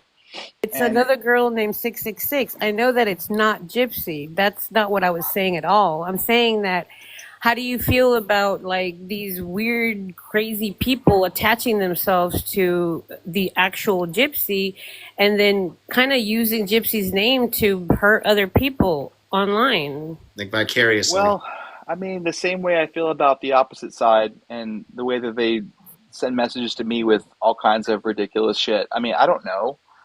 I just chalk it up to the internet being the fucking internet. People say crazy shit under anonymous accounts. And that's all that I can really say about that. I don't know. Is that good enough? No, I appreciate any answer that you give me. I'm just saying, I'm afraid for my life right now because of that girl that lives in, I believe, Florida. That was born in like 1990 and all this stuff. She's just we know who she is because of her voice. We know it's not Gypsy, but I'm just saying that wow, that's really cray of the other girl, Absolutely, I think that's terrible. Hopefully you can block them, make a police report if you can. But these are things that we deal with on the daily. I get thousands of death threats. I get thousands of people. My home address has been doxxed. People threaten to come and, attack us in our sleep, and they know where Aurora's room is, etc. It is a scary thing to deal with. It is, a nerve-wracking thing to think about, and it sucks. And I hate that that's happening to you. It happens to me too. And all that I can say is just try to block them. If you really feel like your safety is threatened, make a police report. And that's kind of all that we can do on our side as well, Right. Yeah. I've definitely made a sucks. police report, and I've contacted and made a report with the FBI. But do y'all take extra measures like extra gates or extra security or alarms and all that stuff, a Ring camera? I don't know. Well, I'm not going to give out all the security details of my home, Sure. but we are secure is all that I'll Good. say. That's good. I'm glad to hear that. Yeah. All right, you guys. I guess I think we'll call it a night. All right. Yeah. Thanks for for having me answering the on. questions. Yeah, Ken, I'll shoot you a DM to see if Gypsy maybe sometime wants to have a conversation just on my panel. No one else has to be on it. Maybe just me, you, and her. I'm fine with that. Again, it's up to her 100%, and it's going to be very civil, just like this. And again, like, you know, I think the more we hear from both sides like this, I think, you know, I think it might clear up a lot for some people. You know what I mean? And like I said, like I try to be as like open-minded as I can about any situation. And, you know, and I I may appreciate not it. change my mind. You know what I mean? But or there's aspects I will, but at least, you know, I would admire you. I admire you for coming on. You know, for some people don't have it in them to do it. Some people just run away and hide. If she was willing to come do the same, that you know what I mean. I'd have the same feelings. I'd be like, I would admire that. Yeah, sounds good. And thanks for having me on. Thanks for being respectful. If Absolutely. you have any questions, you can DM me personally, and we can talk there. And yeah, thanks again. And I hope you guys all have a good night. Thank you for Yep. my time. All right. And Good night. All right, everybody, have a great night. Bye. Thanks for inviting me up. Bye.